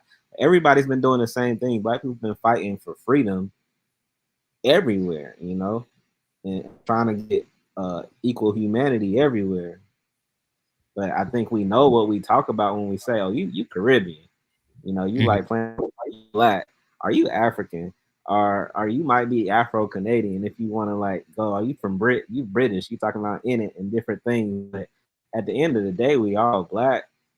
You know, that's why we say we root for everybody Black. When it comes down to it, it's the skin color. You know, we can break down our differences, but I was asking Trey because he was talking about the natives, if he's done his ancestry and actually seen a native percentage, because it's very low percentage.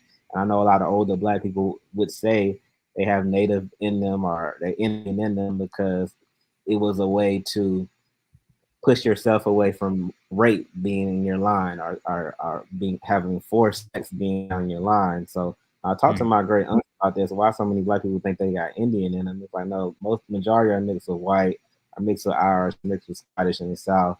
But you don't want to say that. So you say, I got some Cherokee, because some did, but it's a very, very small percentage, you know.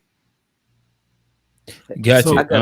Hold on, really quick, Johnny. Let me set the room really quickly. One, chats. It's no way that I'm about to be able to click everything. I'm gonna start with the last 20. If you want to make sure that your chat is seen and read on the show, again, you got 3 options to drop a super chat, or cash out one of the fellas, and we'll make sure that your comment is read. But from that, we're going to kind of move the conversation forward. And with that, we'll just start with the bottom row. We'll go Johnny, Kofi, then Trey in the conversation. But use the time as you feel. But we're going to go with FBA versus Pan-Africanism Revisited. This has been, and we're pretty much there already. This has been pretty much our hottest topic of the season, where we've went from the Black Native conversation, we've went to what is Black, which we just kind of jumped off of. We've went through, you know, like a you know, bevy of different versions of this conversation. So what I'd like to know is, how has your opinion changed, and what is your current status when it comes down to your opinion on this whole FBA versus Pan-African conversation, and what it has sparked so far? Let me go first. I just want to first say, if we talking about Black and what we as Black Americans saying, I think we gotta understand we're having this conversation in America. So there's a reason that the conversation is being had on this turf, because of, you know, the things that we've done. My mindset has changed over the course of the season. You know, Middle Ground Johnny, I was listening to it, but I think the FBA experience, especially even tonight, I think it's a great representation of how it kind of gets dismissed. And, you know, a lot of us, there's no focus on our specific experience in this country. Now, how we go about it, I think there's a couple different ways we can agree, disagree on different shit. But I think the Black American experience is something has not been properly.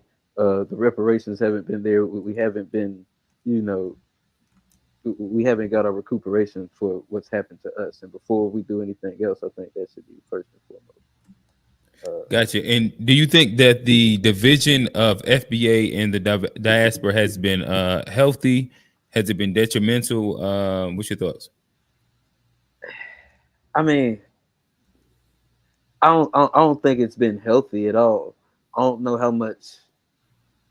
I don't want to say it's been detrimental, because I think that side has not been given the power that the system has been given. And so I think if we, you know, I think the system is what we need to focus on first. So I mean, I'd say a net neutral. I think we just gotta just be very, you know, intentional about FBA moving forward. Gotcha. So Kofi, throwing it to you, and again, you use the time as you feel free. But FBA versus Pan-Africanism, just us revisiting it from the conversations that you've heard. You've hopped in on a lot of them. Where do you currently stand, and has it changed over the course of these conversations? No, Mike. And then of course, like the last part would be, do you think that it has been overall healthy or detrimental? Well, I'll answer everything in reverse. I think I kind of agree with Johnny. I don't think it exposes how people feel. It exposes something that I think Black people in the diaspora, for the most part, trying to find a place in this world, trying to find an identity. So I think it's positive because it gets people thinking. It should get people researching, right? How do I feel about it personally? My position hasn't changed, because basically it's me reciting history versus people's feelings.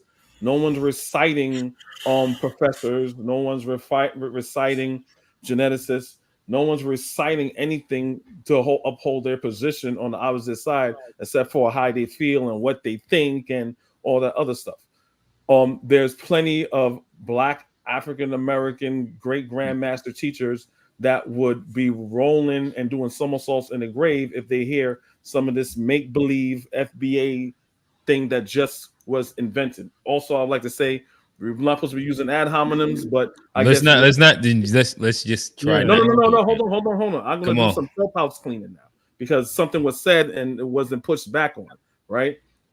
Tether was being thrown around, and that's an ad hominem attack. We already established that. But again, we're so to be clear, like to clarify, he was calling us tethers.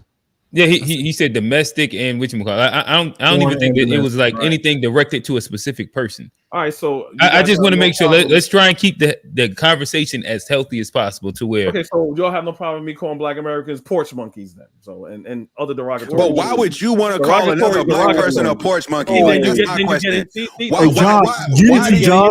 Unity, right? Why do you? This is like the equivalent.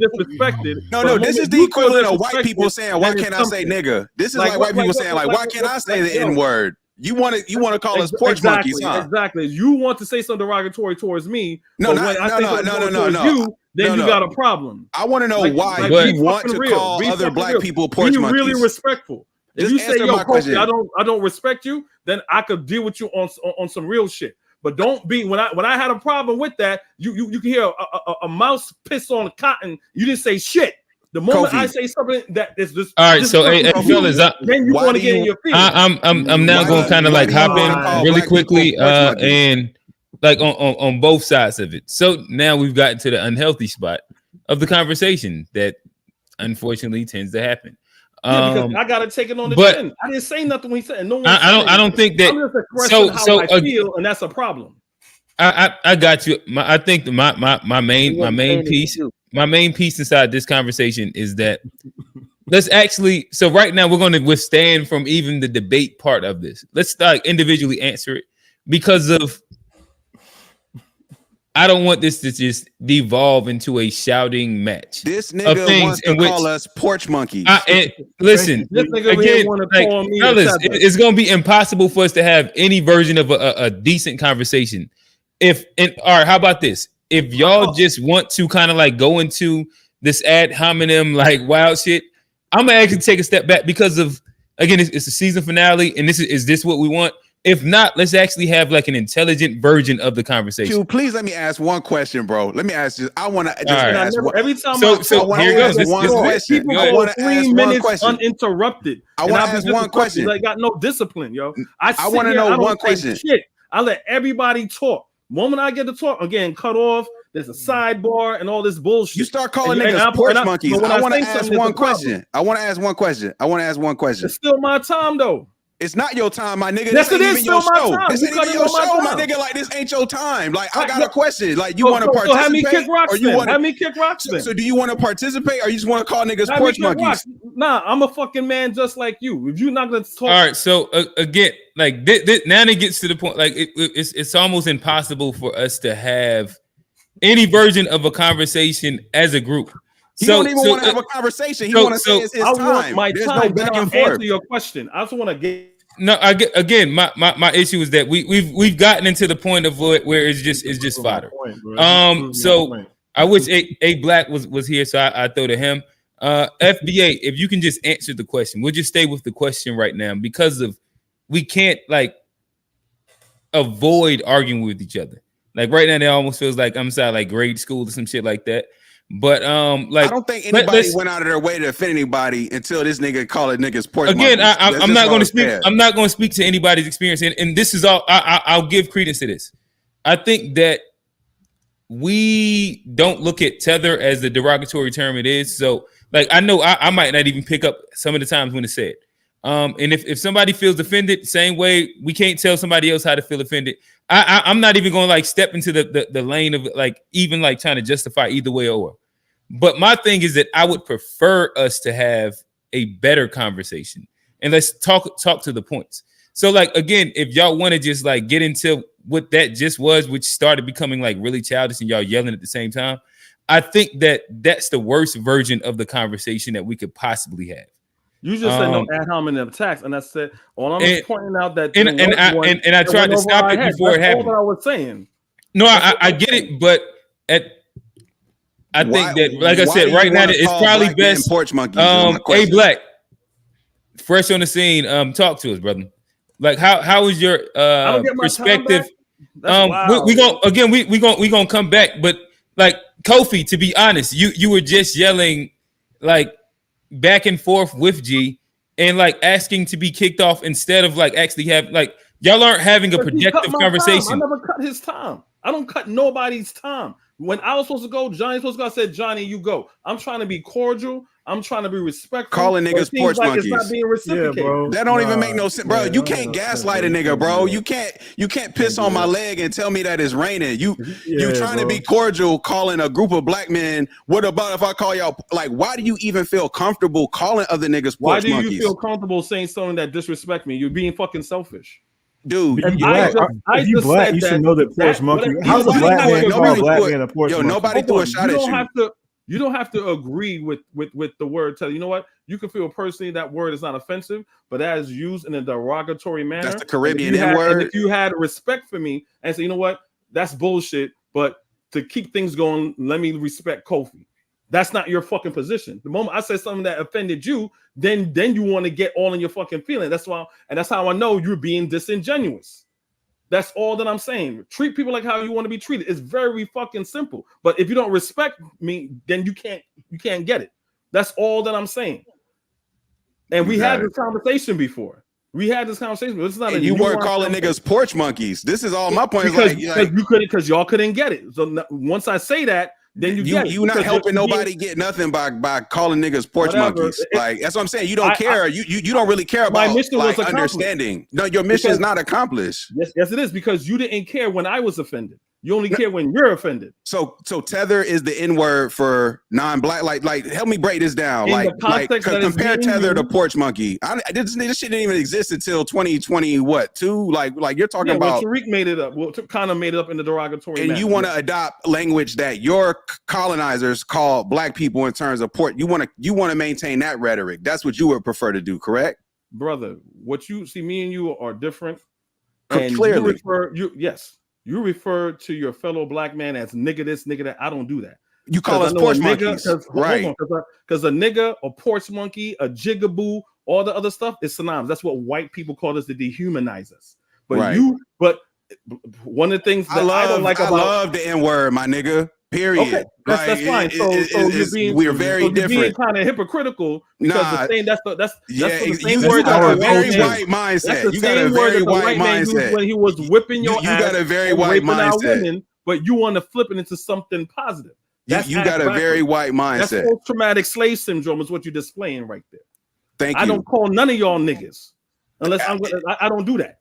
Unless I'm saying in a hostile manner. If you want to use it as a positive, as something positive, that's fine. But you cannot sit here saying I'm mad at something that the white man made to dehumanize us, and at the same time calling each other niggas. And you have no problem calling people niggas. You sound sick. You mentally sound sick. In my opinion, would you prefer foreign coon instead of tether? Because that's what it means. Would you mind domestic house nigga? Like so now you want to call? So it's like you a walking contradiction. You a walking contradiction. You just like to argue with niggas. See, yeah, I'm right. And that's why maybe I need to be arguing with black people instead of niggas. You're right. Correct. Damn, that's crazy. Hey, what generation are you? Just out of curiosity. I'm sorry. What generation, like Jamaican, are you? Oh, I'm not Jamaican. I'm from the Caribbean. Excuse me. I'm from Guyana. What generation Caribbean are you? I don't understand what you mean by generation. You mean by age? Like, were you born here, or were your parents born here? Or no, I was born here. I was born in Guyana, and I came here when I was 4. Gotcha. Okay. Because I was kind of curious, because there's a lot of things that are culturally Black American. It seems like you might not be familiar with. So I was thinking maybe it's because you weren't born here. But I say nigga, my dad say nigga, my granddad probably said nigga. More my son gonna say nigga too. I grew up. So I mean, you can't. That sounds wild. Now I'm be honest.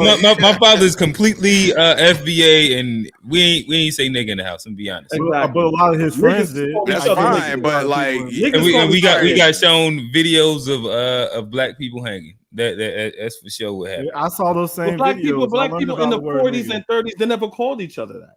Yes, that's not true. That's not even true. Like that's not even true. For real, in the manner that you tell us about our culture, bro. Because I'm saying that's not even true. You just don't. You don't even understand. You're saying things that's just not even true. I know Black Americans that they don't talk to each other. They don't. Hey fellas, so I allowed y'all to devolve for about a good 5 to 6 minutes just now. That's what y'all wanted. Y'all had at it. I hope that was what it was. Hey Black, talk to us. FBA versus Pan-African Revisited. How has your opinion evolved over the course of these conversations? Yeah, definitely. I mean, I think I gained more of an understanding on what the positive side of the FBA movement stands for. A lot of stuff I agree with.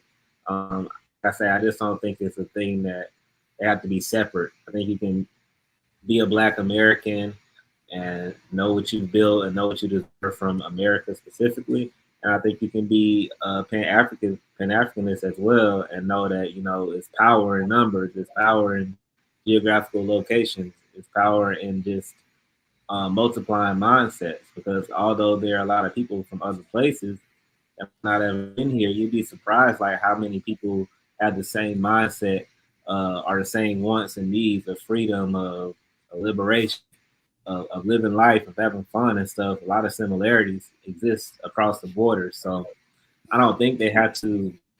I think they should, I think you can walk and chew gum at the same time. Like you can be FBA and you can be a Pan-Africanist at the same time. I don't think you got to be like anti-African to support Black Americans or anti-Black Americans.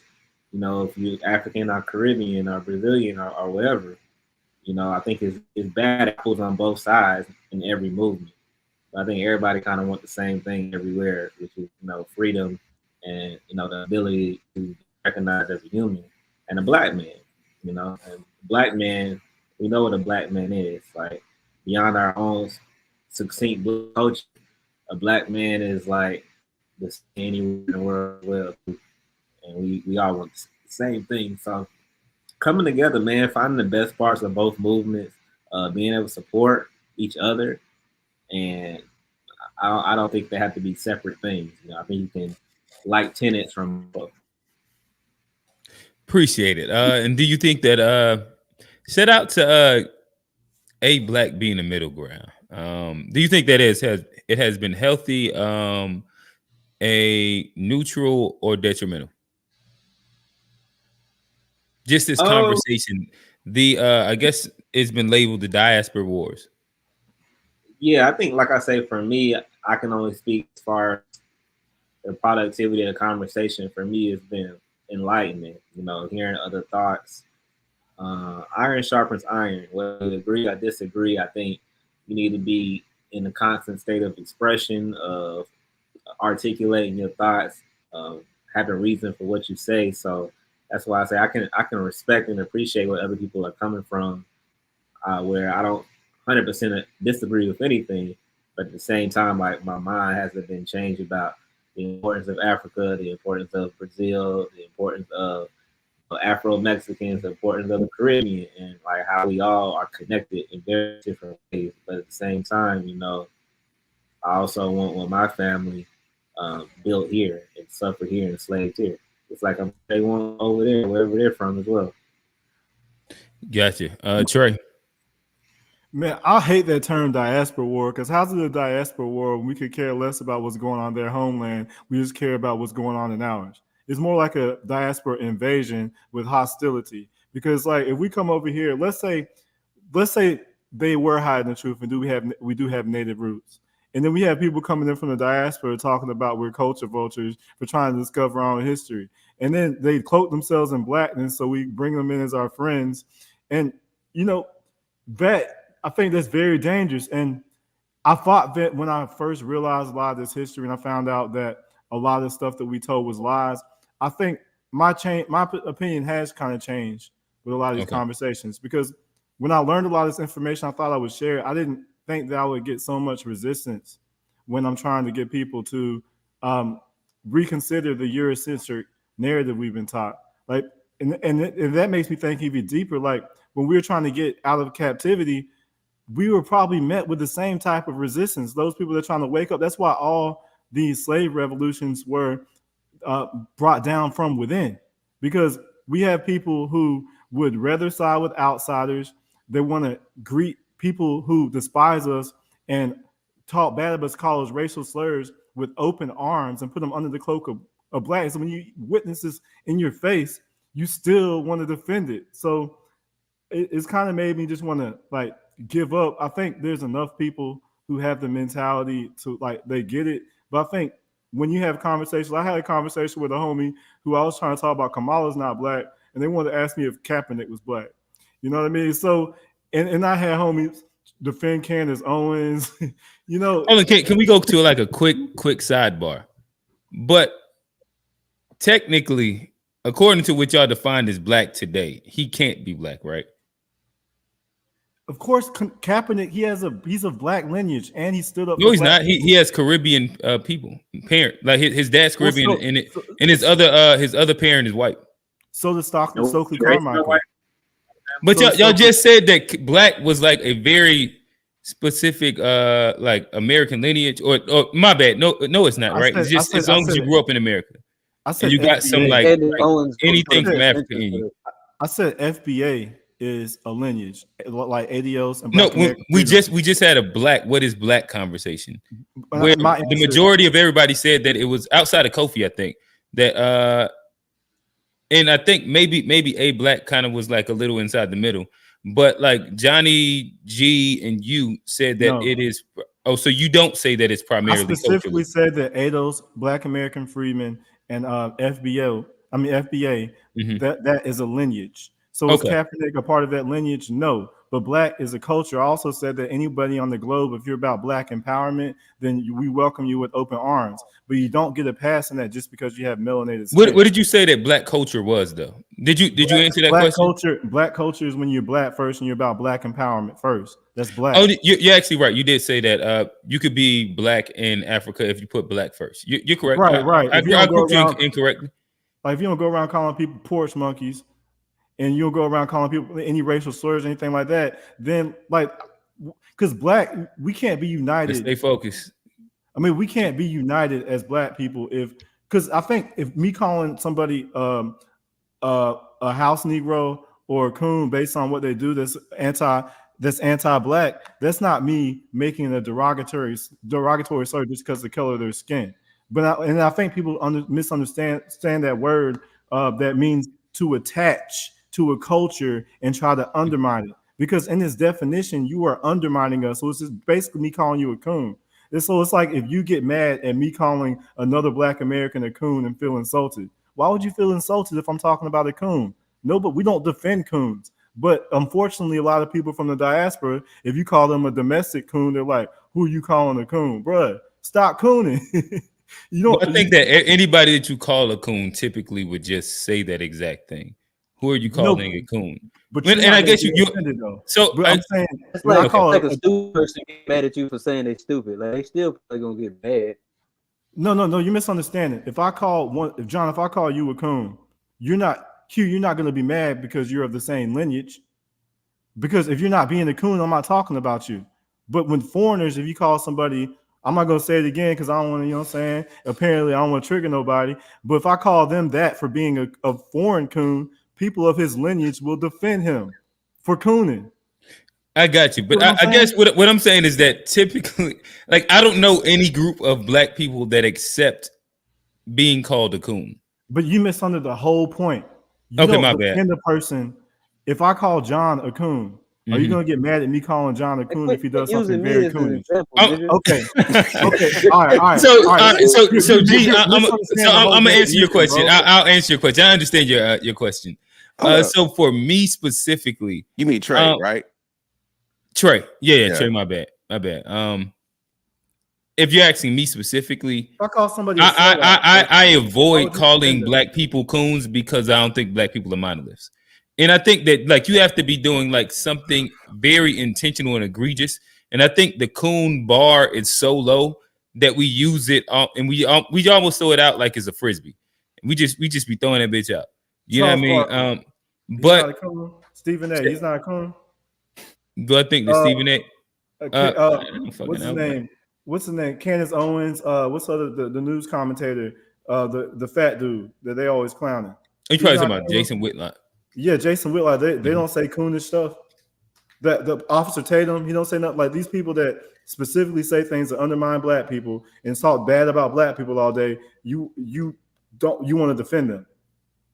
I don't defend Jason Whitlock or Officer Tatum. But if I call them a coon, that's the equivalent of me calling a person that behaves that way a tether, and then somebody from that group getting mad at me. Listen, I understand why you would call them a coon because you disagree with like whatever statement they're saying. No, it's not because I disagree with them, bro. It's because they say something bad about their own people. It's basically calling them a sellout. It's not a disagree with them. I understand. I also think that the terms like every Democrat that I know that doesn't like Republicans calls Black Republicans sellouts. I don't personally think that all Black Republicans are sellouts. Like the word sellout is used very loosely. That's my only point. But sometimes it is accurate though, right? Yeah, there are people that coon. My only point is that I don't necessarily sellouts too. Right. I specifically don't use the word like I try and stay away from unless I know it's like intentionally egregious and I believe it specifically. And that's where like it's your own liberty to use it. But if you're asking me the question, I stay away from like the coon and things like that for specifically if it's something I disagree with and I don't know their exact intent. Because it might be somebody that thinks differently to me.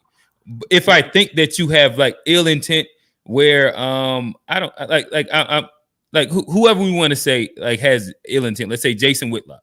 Like we feel that he, like if I feel that he is intentionally doing this shit to like, you know, rile up the white base and get supporters from white Fox News and not or Fox Sports, and that's lining his pockets and he's saying talking points, then yes, that's coonish behavior. But I don't rattle off as much as like most people the word coon or sellout, because it's just usually like a thing to make sure that black people are a monolith. I got you. That's why I've kind of changed my stance on a lot of things, because I didn't realize how like we allow people to say whatever about. I think that's why we're so disrespected, is because we don't demand respect. Somebody can say whatever about us, and then we're gonna get mad at somebody for calling them out, and then call it what they call it. We don't want to have monolithic thought, even though that they're saying stuff. Somebody can get out there and say we don't need reparations, and you'd be like, well, we can have open thought. We're not a monolith. So it's like, if we can't get on one so you do believe that black people should have like a very specific monolithic thought, bro? If you're black and you're anti-reparations and you're speaking against that, then bro, you should be ostracized. Cool. So now let's move past reparations. Black people should have monolithic thought. Bro, yeah, if you want to talk about this from police brutality, I saw another show where somebody mentioned something about the sister that got shot recently by the police officer, Sonia Massey. And they were talking about, oh, she might have been throwing the water on him. It's like, as a black person saying that. You said like, on our show? I think somebody said that towards the end. And it's like, bro, I think it was, I don't want to say his name because he ain't here to defend himself. But you know what I'm saying? But we'll see on the show this coming up Sunday. But you pull it up? Yeah, I'm gonna try to pull up. Yeah, I'm most likely gonna pull up. Hey, y'all heard it first. But when people say stuff like that, bro, and then other people sit by and defend it, or when people talk about Huey Newton might have been a crackhead, or they push COINTELPRO propaganda about Martin Luther King, they recite that and believe it. It makes you kind of just give up on probably about 2/3 of black people, because we don't even have the faculties to defend ourselves. No other group allows you to come among them and disrespect them. And then other people, like Indians, don't let you talk bad about the Indian collective, and then they come and defend you. And they'll talk about, no, we can't have freedom of thought. Like, no other group allows you to talk bad about, like, even look at the feminist movement. Like the white women, they don't say white men are so bad. They say men are bad. But then in our movement, a lot of our sisters talk about black men. Everyone talks about fatherlessness as a group, but black people are the only one that push things out and talk bad about themselves. And when other people say things about them that aren't true, they just say freedom of thought. You know what I mean? So I got you. I think that I could probably run down every example you gave and then give like the opposing version of it. Right. For sure. I think George that there's fentanyl. My bad. That's not what I'm saying. I'm saying the fact that there's infighting in the LGBTQ community. There's literally like they have like words for like very specific versions of like gay women that don't believe in, like, let's say trans rights or something like that. Infighting happens inside almost every group. Same way if you want to talk about feminists and white women and their disdain for white patriarchy. Like if you go on any college campus, especially at PWI, that they specify the word white. I've never heard that before, bro. I guess okay. It's like I've never heard of black people who don't call themselves black. They call themselves by their tribe, like you said earlier. I've never heard of these examples, bro. I said that I didn't say that they call themselves by the tribe. You said black, yeah. No, I got you. Again, I understand it. Like, you know, like your thing is like, why can't we defend black? We can't defend each other at all, bro. I believe we should defend black people for sure. I believe that. Who has not answered? G, talk to us. FBA versus Pan-Africanism Revisited. Has your opinion evolved or not? Yo, I gotta say, before we started doing this, I never even heard the word tether. I never even heard of it before we started doing this show. So it's like the fact that it's such a fiery term is news to me. I had never even heard this word used outside of this context of doing these shows. And then what was interesting to me was that like it took a couple episodes where like I had to ask y'all like, yo, what the fuck is a tether? And it derives from one of them Jordan Peele movies. I'm like, Us. oh, okay. Like I went back and watched Us because of this show. Cause I'm like, what the fuck do niggas mean by tether? And then all of a sudden I start seeing tethers. I'm like, damn, like, why is it that Oh, here we go. no, because like, I'm just saying, like I start hearing how people define it, and then I start seeing people who are from the definition of what I hear, like literally being characters, like of what this word means. And so now I'm like, okay, I had never even known that this was a term, but now I'm seeing this hostility towards the ADOS FBA community for one to delineate and this vitriol. Is like, why are they so angry? Like, I really got to understand. So I guess if I was to give you like I guess his best good faith pushback as I could. Of course, right? G made it all worth it, bro. Thank you. That really hit, bro. It's crazy how G and FBA on the same team today. Oh yeah. No, they turned.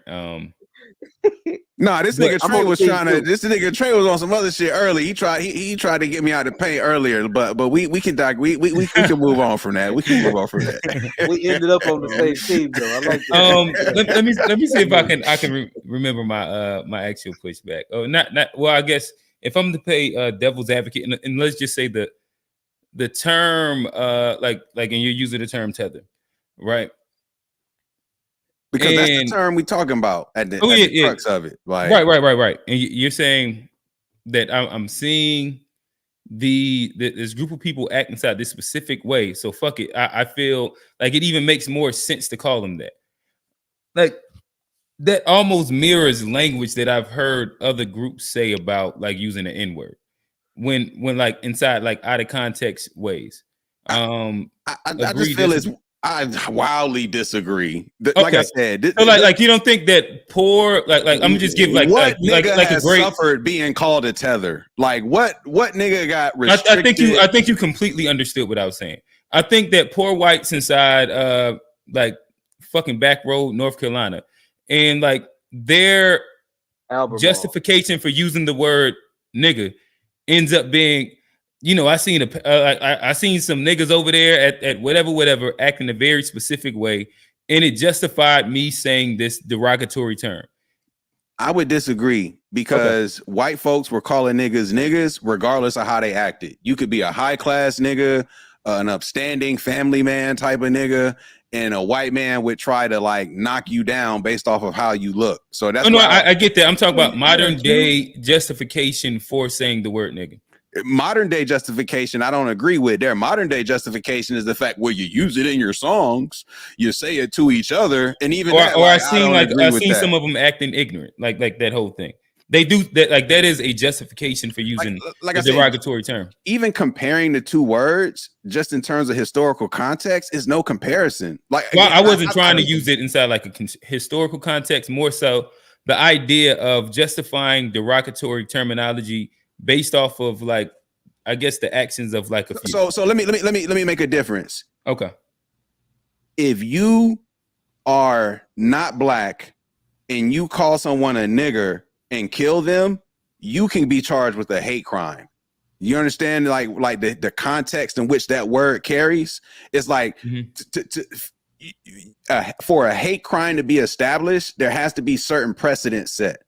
I don't know the precedent for tether is what I'm saying here. I think that you're talking about, like, I guess you're taking it further than what I'm saying. I'm just speaking inside the idea of like derogatory terminology, but I got you. That's what I'm saying. Like jokes and the N-word, I think is versus like, you know, it's like there's like everybody's. Oh my bad. Maybe if I use like the word coon or like something like a different version. That's what I'm saying. I didn't want to necessarily get caught up in semantics. More so like describing the concept. But I see it like how Trey said. It's like another version of a coon, and but it speaks to coons who aren't from America. And it's like, if we can call Black Americans coons and nobody starts tripping about how derogatory it is, then why can't Black people call these other folks tethers without it being really received the same way? Like,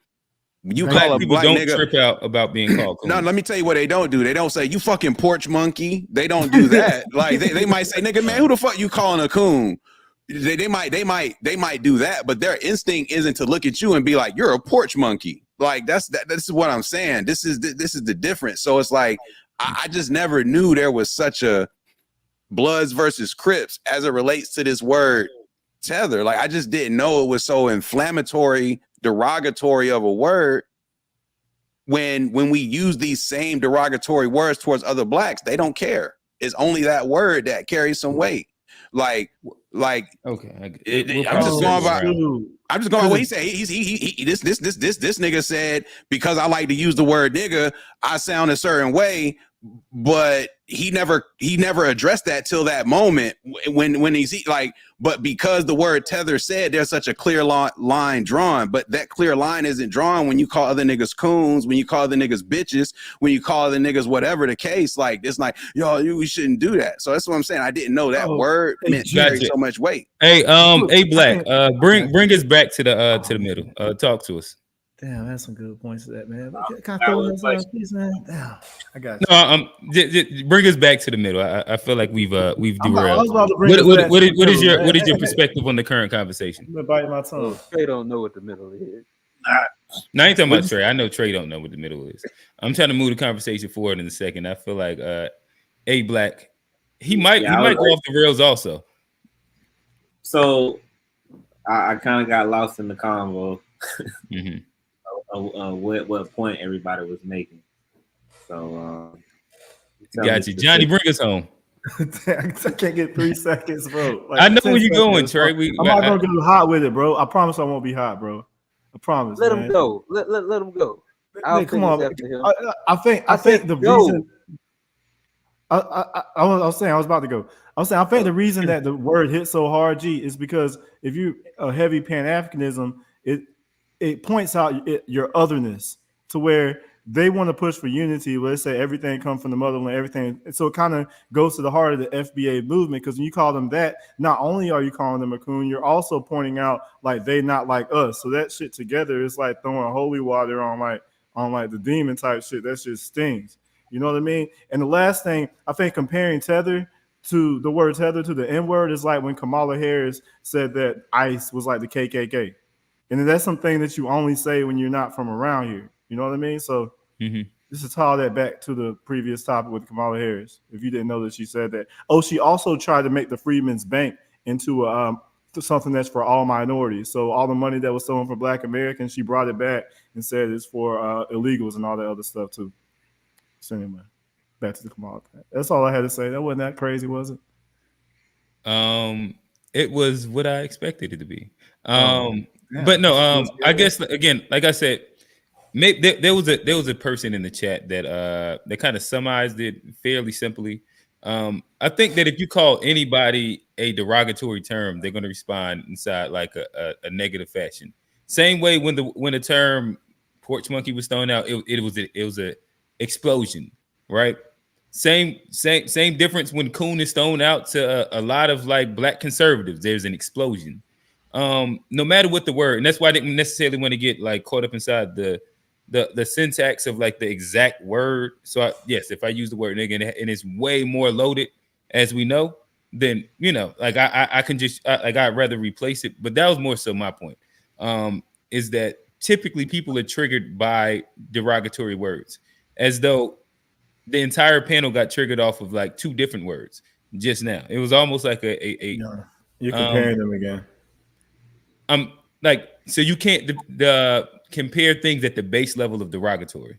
No, man, because you're minimizing. Like if somebody, all right, got you. Okay, like I say, then no middle ground.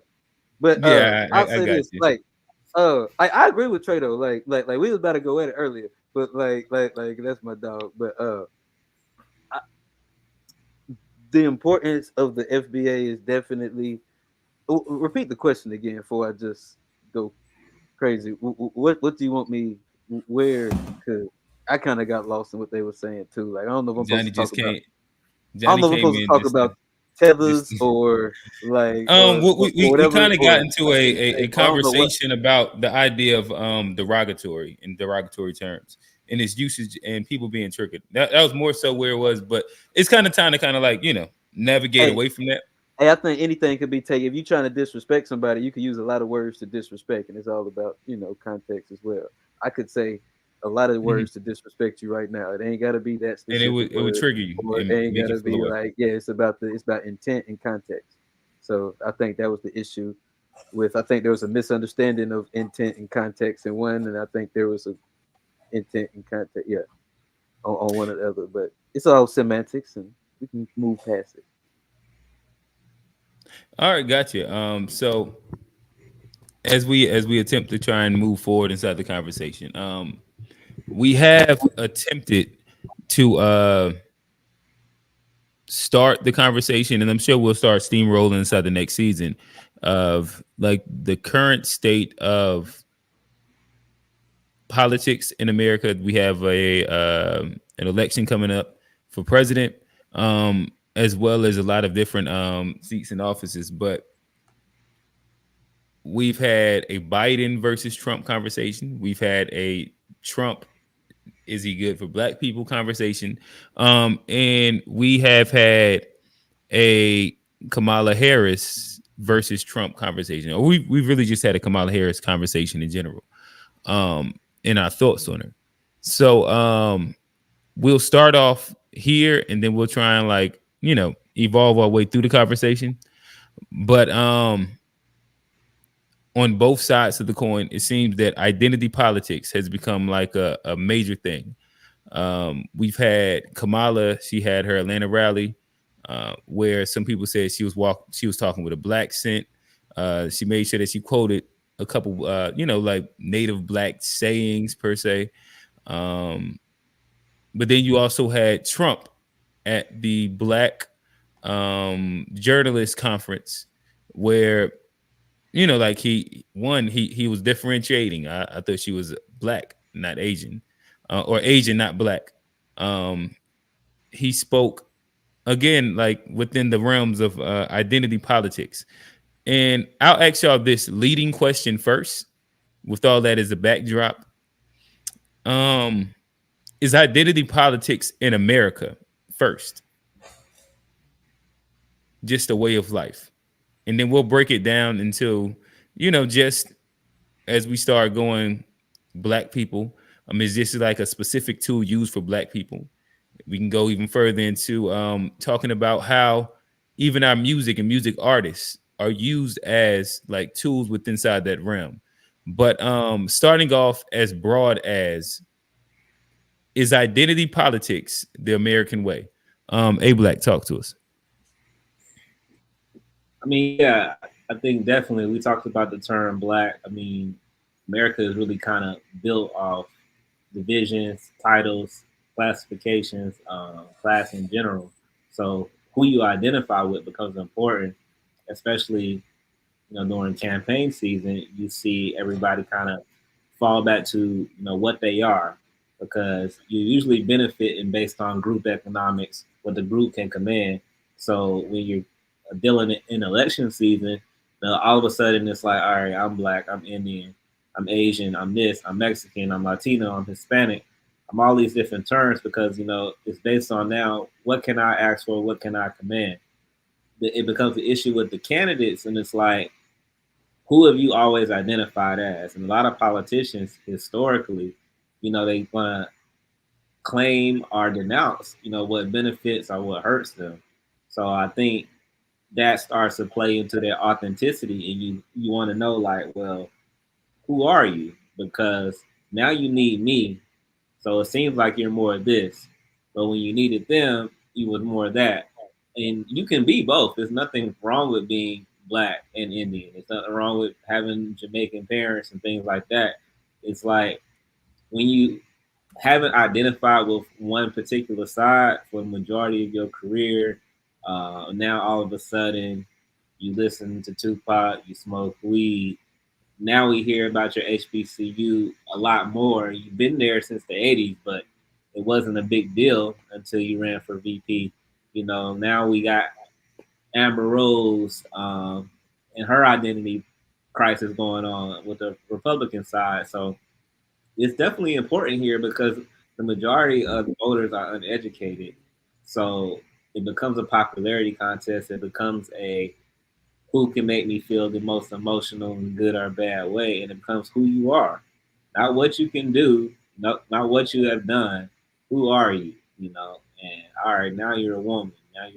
Now Democrats can identify what a woman is. Now you're black. You know, so it's definitely important, and that's why the divisions come back very starkly during election time because most people don't care about nothing for real. They just like, all right, who are you? How are you gonna make me feel? That's the majority of the voting block. Got you. Hey, can I hop in there real quick? Go ahead. We'll go Johnny. We'll go Kofi, Trade, and G. And like I definitely think identity politics is like the American way because let's just step back and take it outside of us right quick. Why was Trump so successful? He used the same tactics that Democrats have used against black people for years. He just used it against another demographic, and it was wildly successful. It was wildly successful for him. And honestly, so I think definitely identity politics is something that's been the American way. It's been like a secret game Democrats have been playing for years. Once the Republicans started doing it, shit get nasty, and it kind of made me see the other side for what it was. So I definitely think identity politics is something that's been the American way. I think it's something one side has used very effectively. I think the historically have used it more effectively. I think the other side's catching up, and you kind of get to see the other side for what it is truly in today's political world. Gotcha. Kofi. What's the question? Is identity politics the American way? I mean, yeah, it always is. Ever since, well, I'm going to disagree, but educated people will know that during this country was being built, everyone had a place where they came from. That's when, racism was created around the Victorian era, but that transferred over here into the Americas. So whoever wasn't white and was of the subjugation of the 13 colonies, and black people from Africa, I'll say it again, black people from Africa, they were stripped of their name and everything. And no matter who you are or what you are, as long as you were phenotypically African, you were always under the heel of white supremacy. So identity politics I agree, identity politics was always the American way. All the way, because it had who's on top, who's in the middle, and who are the servants. And if anyone gets out of place, that system is going to put them right back in the position that they were. So black people being Africans, they weren't treated different from slavery or up to now. No matter what the fuck you call yourself, you were always treated like that African that came off the boat. And if you weren't treated like that African that was off the boat, then I don't know what the fuck you are. And if you're not an African, a black African that came off the boat, then in my view, and sensible people will say, you shouldn't be begging not begging. You shouldn't be asking for reparations because you need reparations, but you do need reparations for what? Your African fucking ancestors. If you're not African, shut the fuck about reparations because you can't have it both ways. Because it's to repair what has happened to your African ancestors that came on this shore and their descendants. It has nothing to do with just, their descendants. It's the wrong started when those Africans came off that boat and came on here. And if you're a Native American, that's a separate thing. So to answer your question, identity politics is the American way.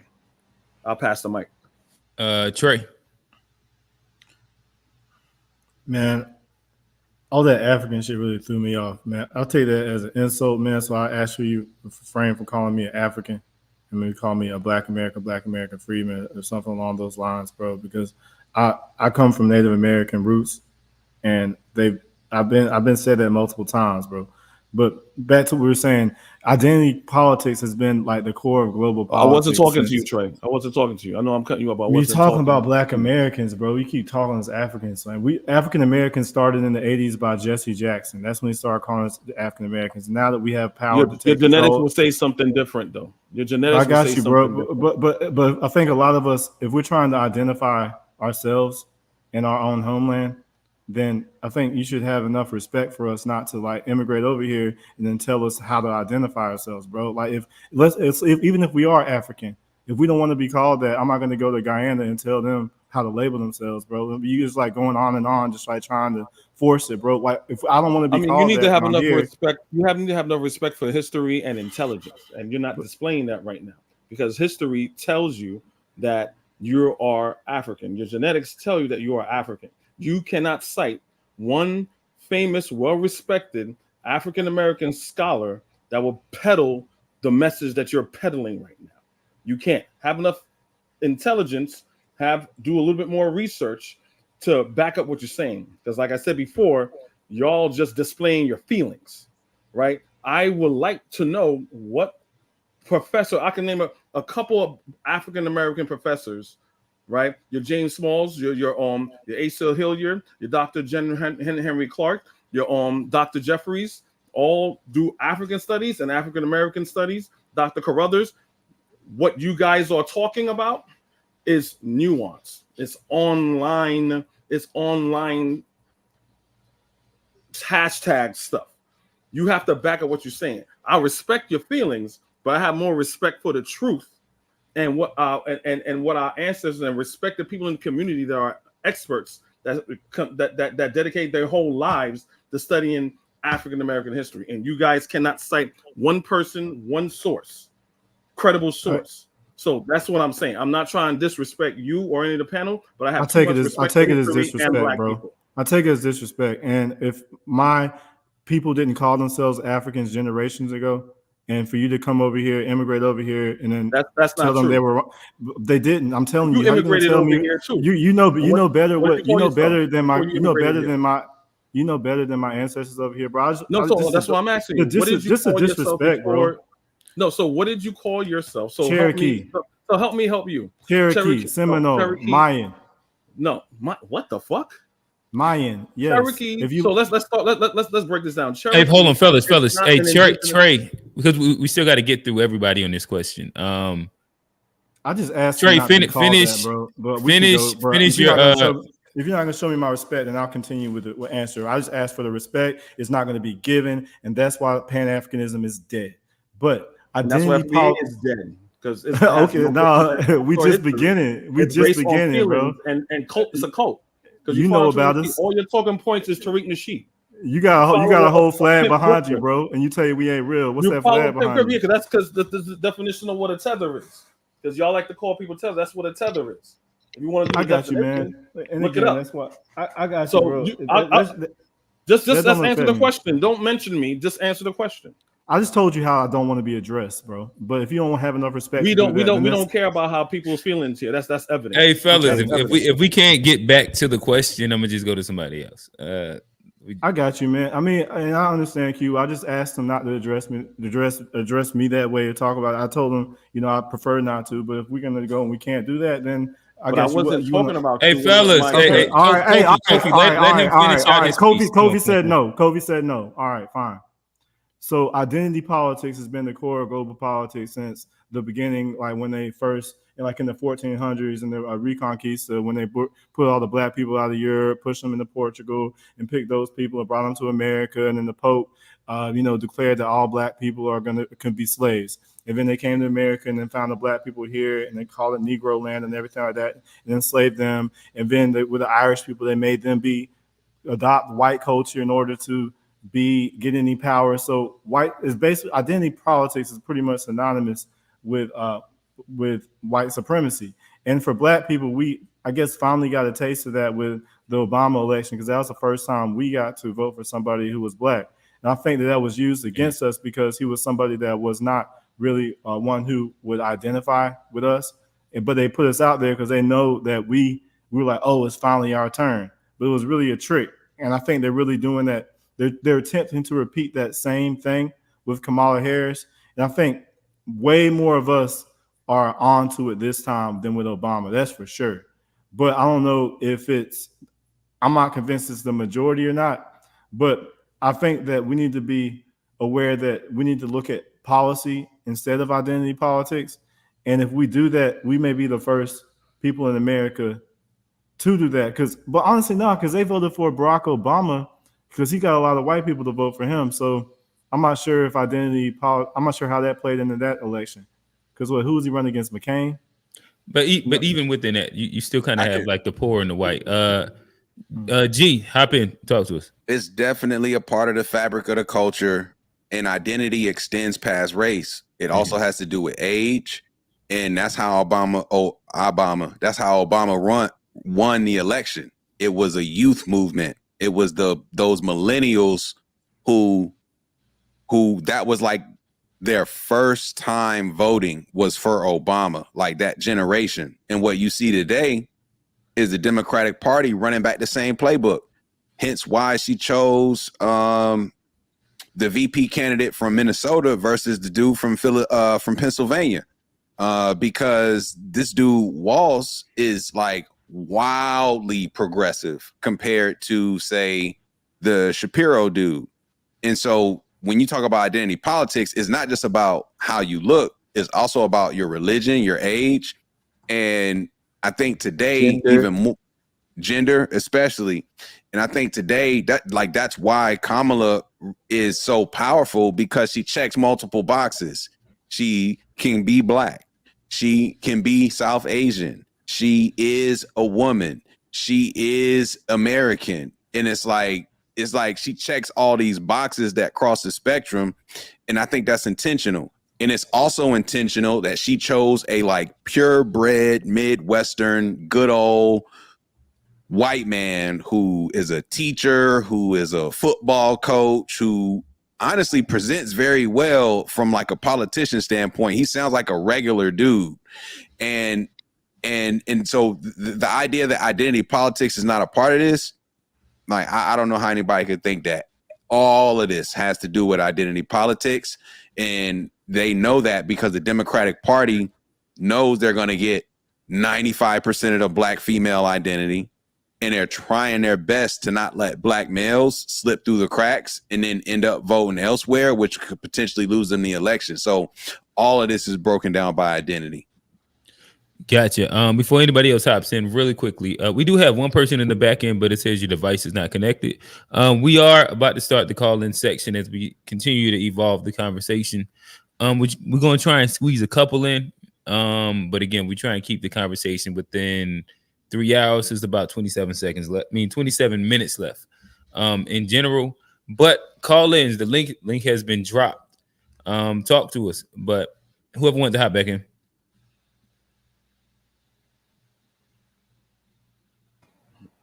Can I go? Oh, go ahead. Yeah. So I don't understand what G meant. Like it was like, I mean, politically it was smart. I don't think Kamala's Indian mother and Jamaican father was like, we're gonna give birth to her because she will be the perfect candidate. She would be the perfect candidate because yes, I do agree with G. She does check all those boxes. Versus the Republicans is a very narrow road. You have to be white and you have to be a man and you have to be a white straight man. That's pretty much the description for Republicans and a Christian. So you do or don't agree? I'm trying to make sure I understand what you're saying. You're saying you do or don't agree? No, I agree with you when it comes on the Democratic ticket, because the Democratic ticket is supposed to be, they like to say, it's supposed to be representation of America, versus the Republican side, it's supposed to be, they're more conservative, it's supposed to be a straight white Christian man. So that's what's on their ticket. They don't entertain that. Even when Vivek Ramaswamy was winning, right? You had Ann Coulter, right? Obviously a typical Republican racist. She was like, I love your policies, I saw the debate and everything, but I can't vote for you because you're an Indian. And then his wife went over there, was doing on the campaign thing, meeting Middle America, and was like, "Hey, wow, I like your policies, like what you're saying, but you're Hindu. What is that? You're a goddamn Hindu." So it's like, why? Because the Republican Party is bred for white, straight Christian males, and you have to fall in line, versus the Democratic Party. So you're going to have more people going on the Democratic ticket because they see people in their party in them, versus, hey, I'm an Asian, let's say I'm a black man or a Hispanic man, and if I'm a black man, they're the same. Black people are violent, and we're inherently violent, and we're not smart, and all this other stuff. I don't want to be a part of that. I want to be a part of a group that will respect me as a person. So that's why that political dichotomy is the way that it is. Gotcha. So I'm a land with this. Everybody try and keep your comments under 2 minutes, then we'll bring in our first call in. Is voting Trump off code? Hell no. Let's start with G, and we'll just go around the horn. Try and keep it under 2 minutes. Man, I keep it precise. I gotta be honest. I don't see how you can be pro black people and like be a avid Trump supporter or show your support for voting for him. Like I feel like if you are voting for Trump, then you are also voting for an endorsement that is not favorable to our community, in my opinion. So I feel like,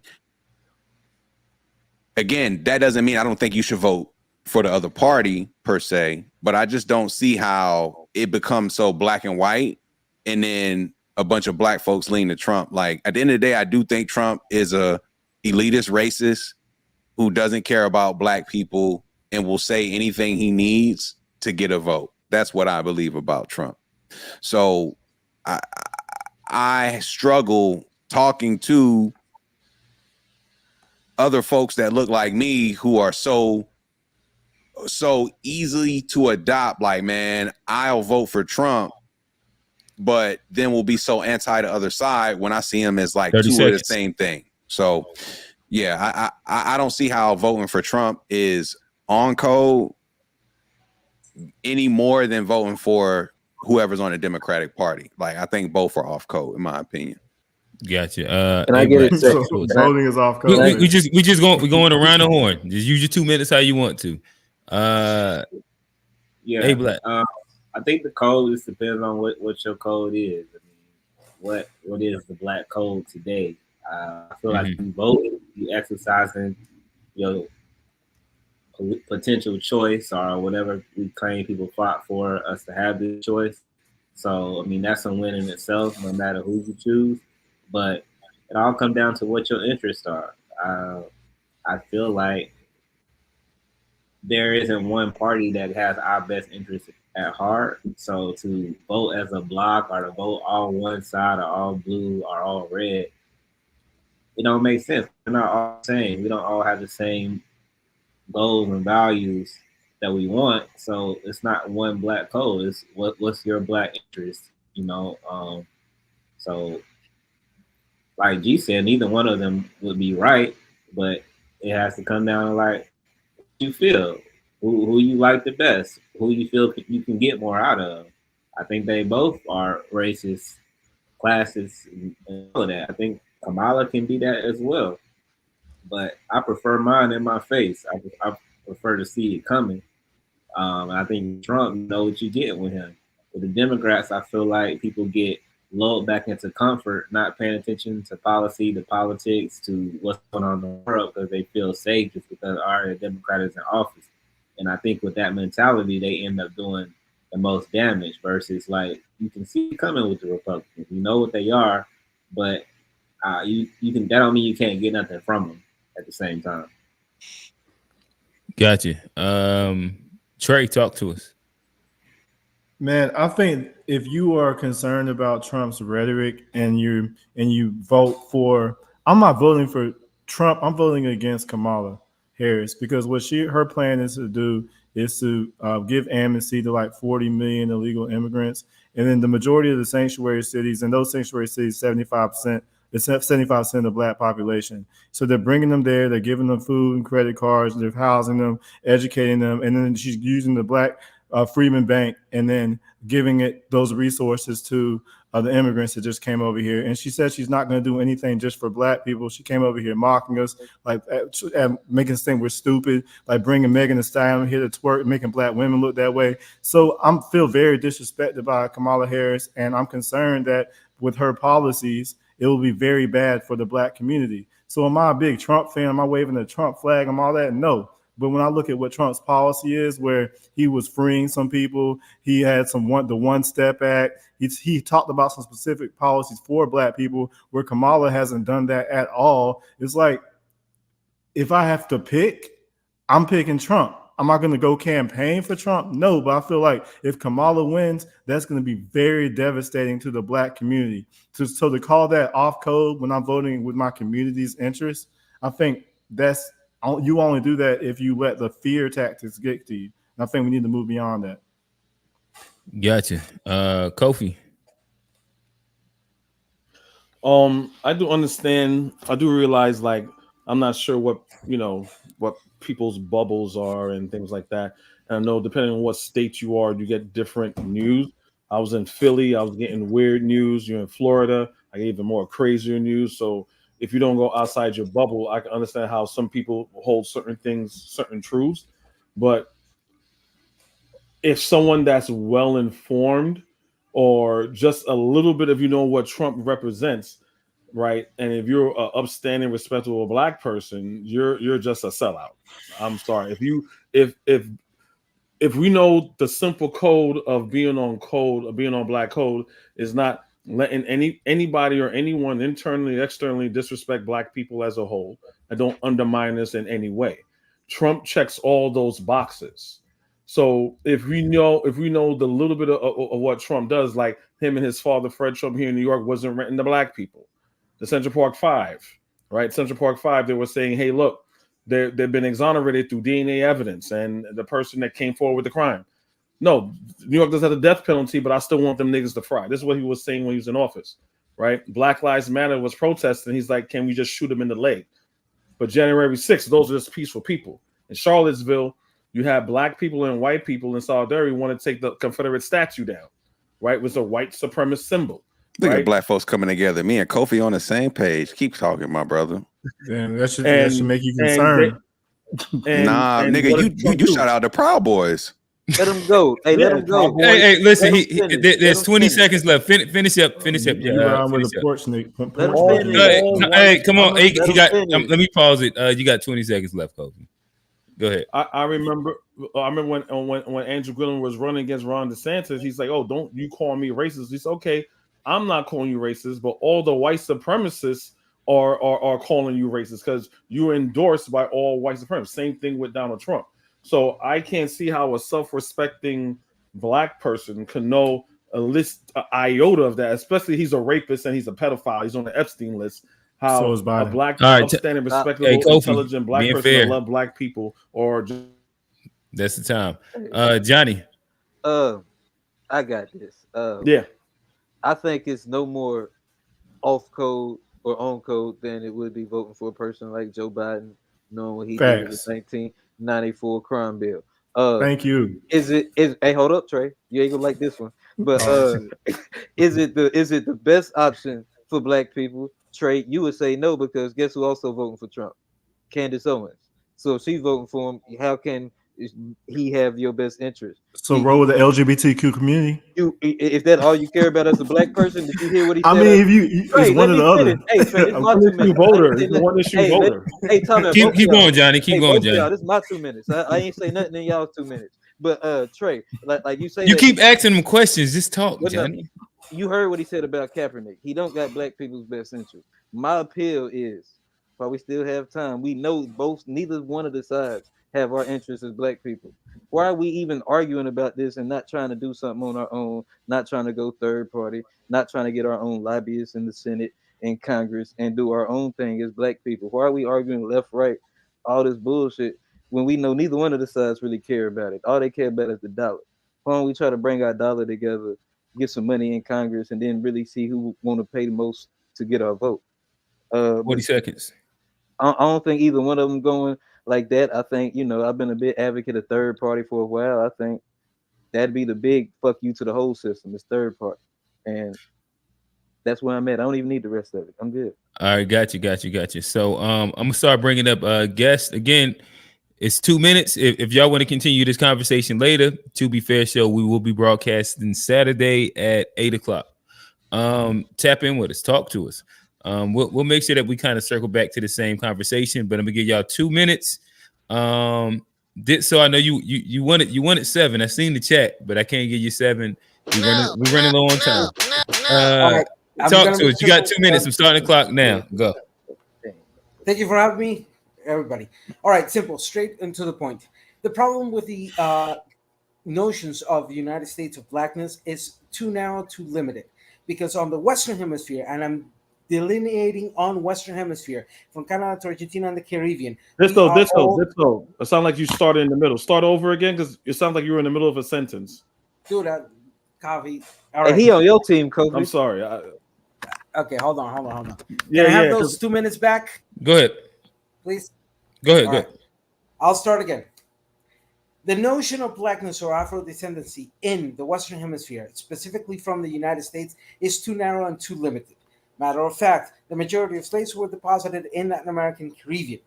The majority of African descendants of slavery are located in the Caribbean, Central America, Mexico, and the South American region. Matter of fact is that a lot of them, like myself, are either mixed with indigenous or mixed with European. Not all that population, because most of them maintain monoparental, meaning 2 parents that were both descendants of slavery. Therefore, that blackness that appears there. On that aspect, when you call somebody tether, the definition of Webster, as well as the definition of Oxford, implies that there's a connection. You are admitting that Caribbeans and Latin Americans are specifically connected to that reality of slavery. That does not mean we do not recognize the differences or the particular realities that are happening on each of our regions, or that we ignore the fact that the United States was one of the last 3 countries here in the Western Hemisphere to abolish slavery. And they had to go to a civil war because the other 2 countries, Cuba had not become independent, and Brazil had become independent by 1825, and took 60 years to abolish slavery. And they actually abolished it in the Constitution in 1825, but there's a history right there why it lasted 60 years. 35 seconds. That being said, the problem with those visions of the United States saying the only valid Black American is the one born in the United States and current U.S. citizen is a farce, because it erases the blackness that is in this Western Hemisphere. Yes, there's a difference. An African that travels to United States as a migrant is not the same as the Afro descendants that were here. There's a historical context that needs to be put in place. And the problem is the nuances that have been spoken here and many other parts has been lacking, and we need to go into depth into more, because the U.S. gringo mindset erases the other experiences, and that notion. Gotcha. We in the United States. Yeah, but I say don't mean to cut you off. Want to make sure we bring up as many as possible. So Saturday, 8 o'clock. We Eastern Standard Time. Talk to us. Call back in. Or just hang around for the after show, and we'll chop it up. I'll hang out for the after. Because it's the United States. Kamu. That's my dog right there. 2 minutes. Talk to us.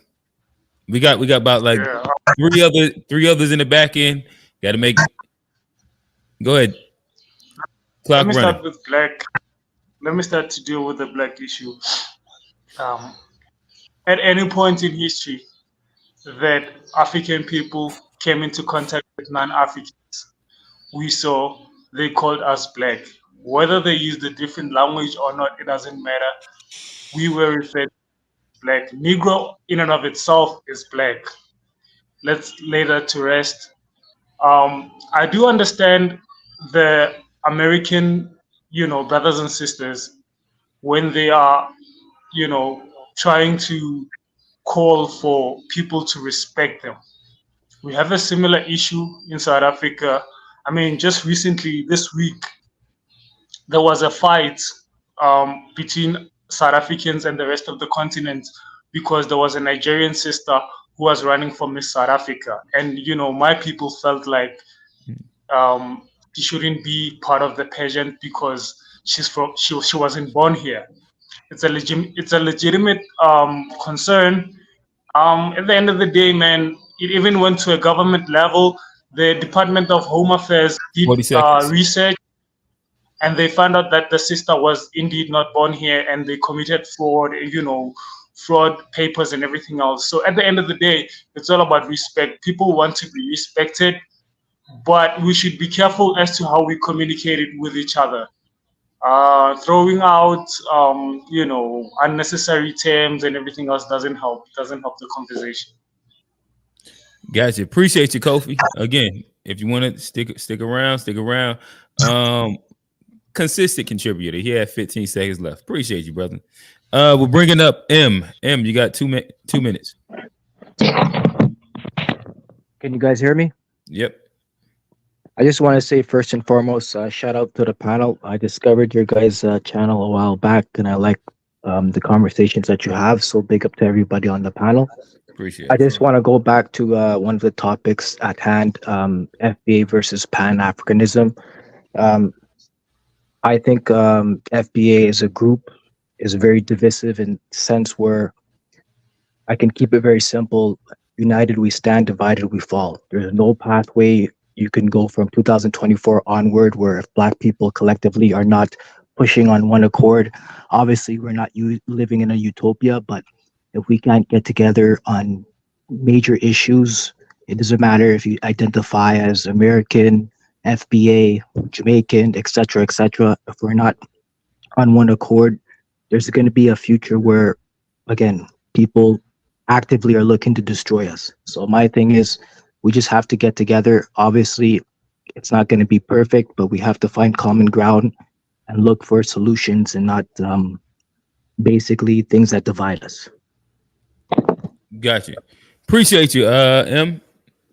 Thank you. Again, same invite. Stick around if you like. But yeah, we got about 8 minutes left. We got a couple more left. Quincy, talk to us. And then we got Adolph's FBA.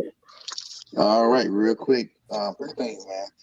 One, the moment that Black people in mass voted for Joe Biden by the millions, all that off-code talk is out the window. They voted for Jim Crow, drove mass incarceration, Joe Biden. So nobody could say anything about anybody voting for Trump because everybody been out cold voting for crackers this whole time. So that is what it is. The second thing is everybody's full of shit in their own way. And the dangerous thing about people who are quote unquote well-rated is that they can intellectualize their bullshit in ways to make it sound good.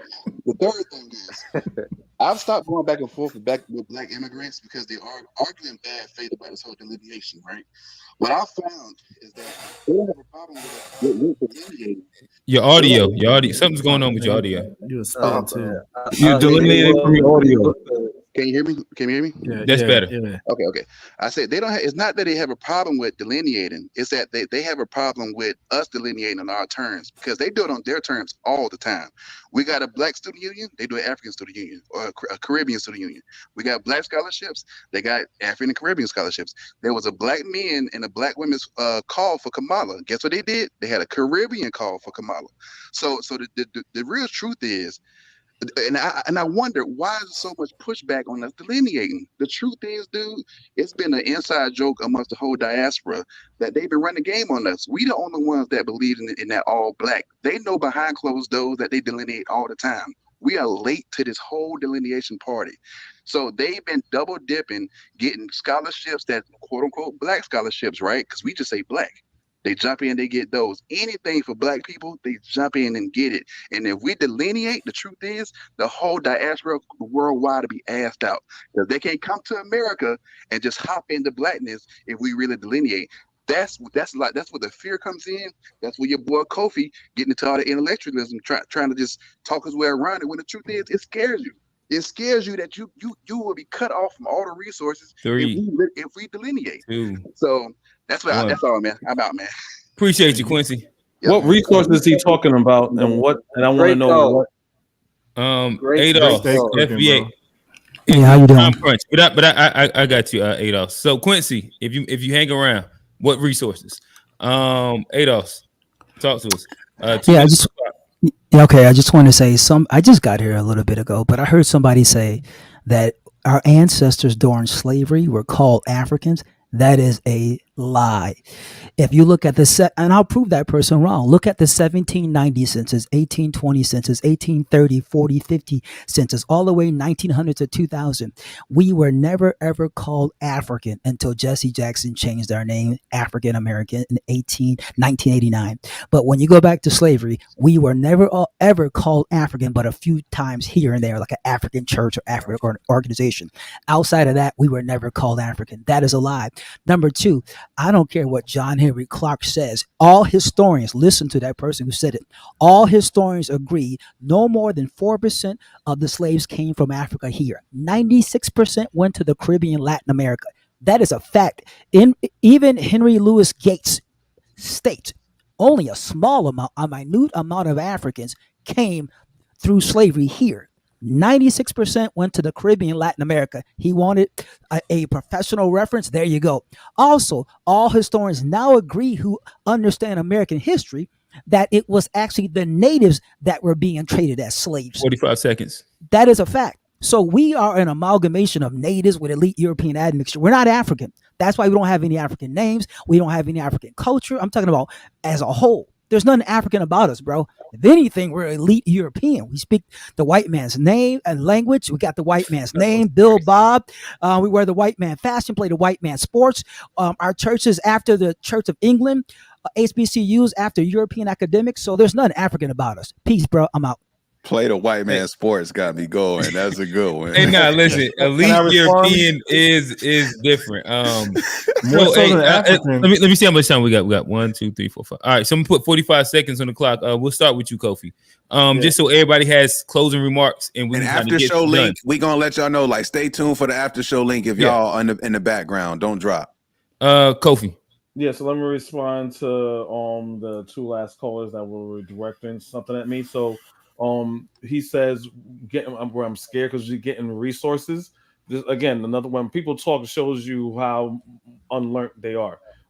We all know that up to this day, the whole world is getting resources from Africa, right? You need to stop listening to Donald Trump all the time saying Africa's a shithole country when you got all of Europe and everyone's in there, right? Africa could feed herself, right? America cannot feed herself, or Europe can't feed themselves for too long. Right. And what are the Caribbean scholarships? Right.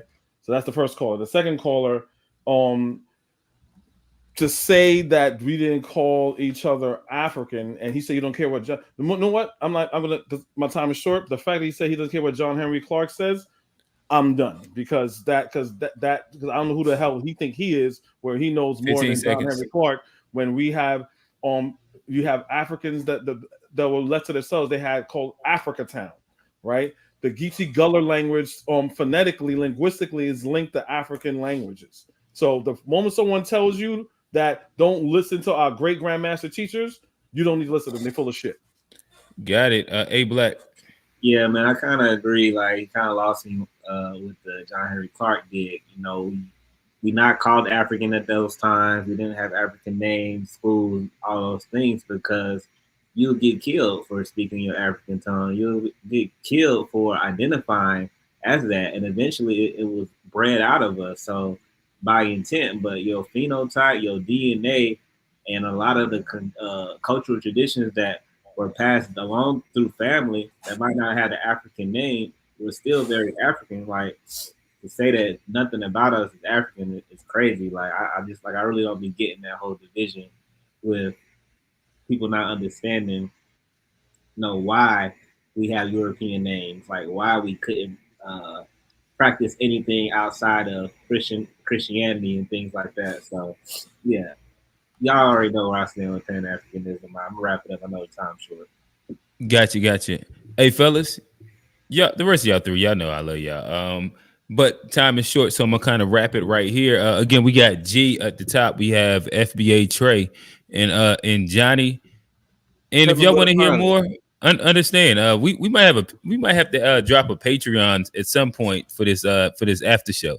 But until then, like I said, tune in 8 p.m. Saturday or next in 2 weeks we'll be starting season 2. But outside of that, this has been Unpacked. Appreciate y'all. Peace.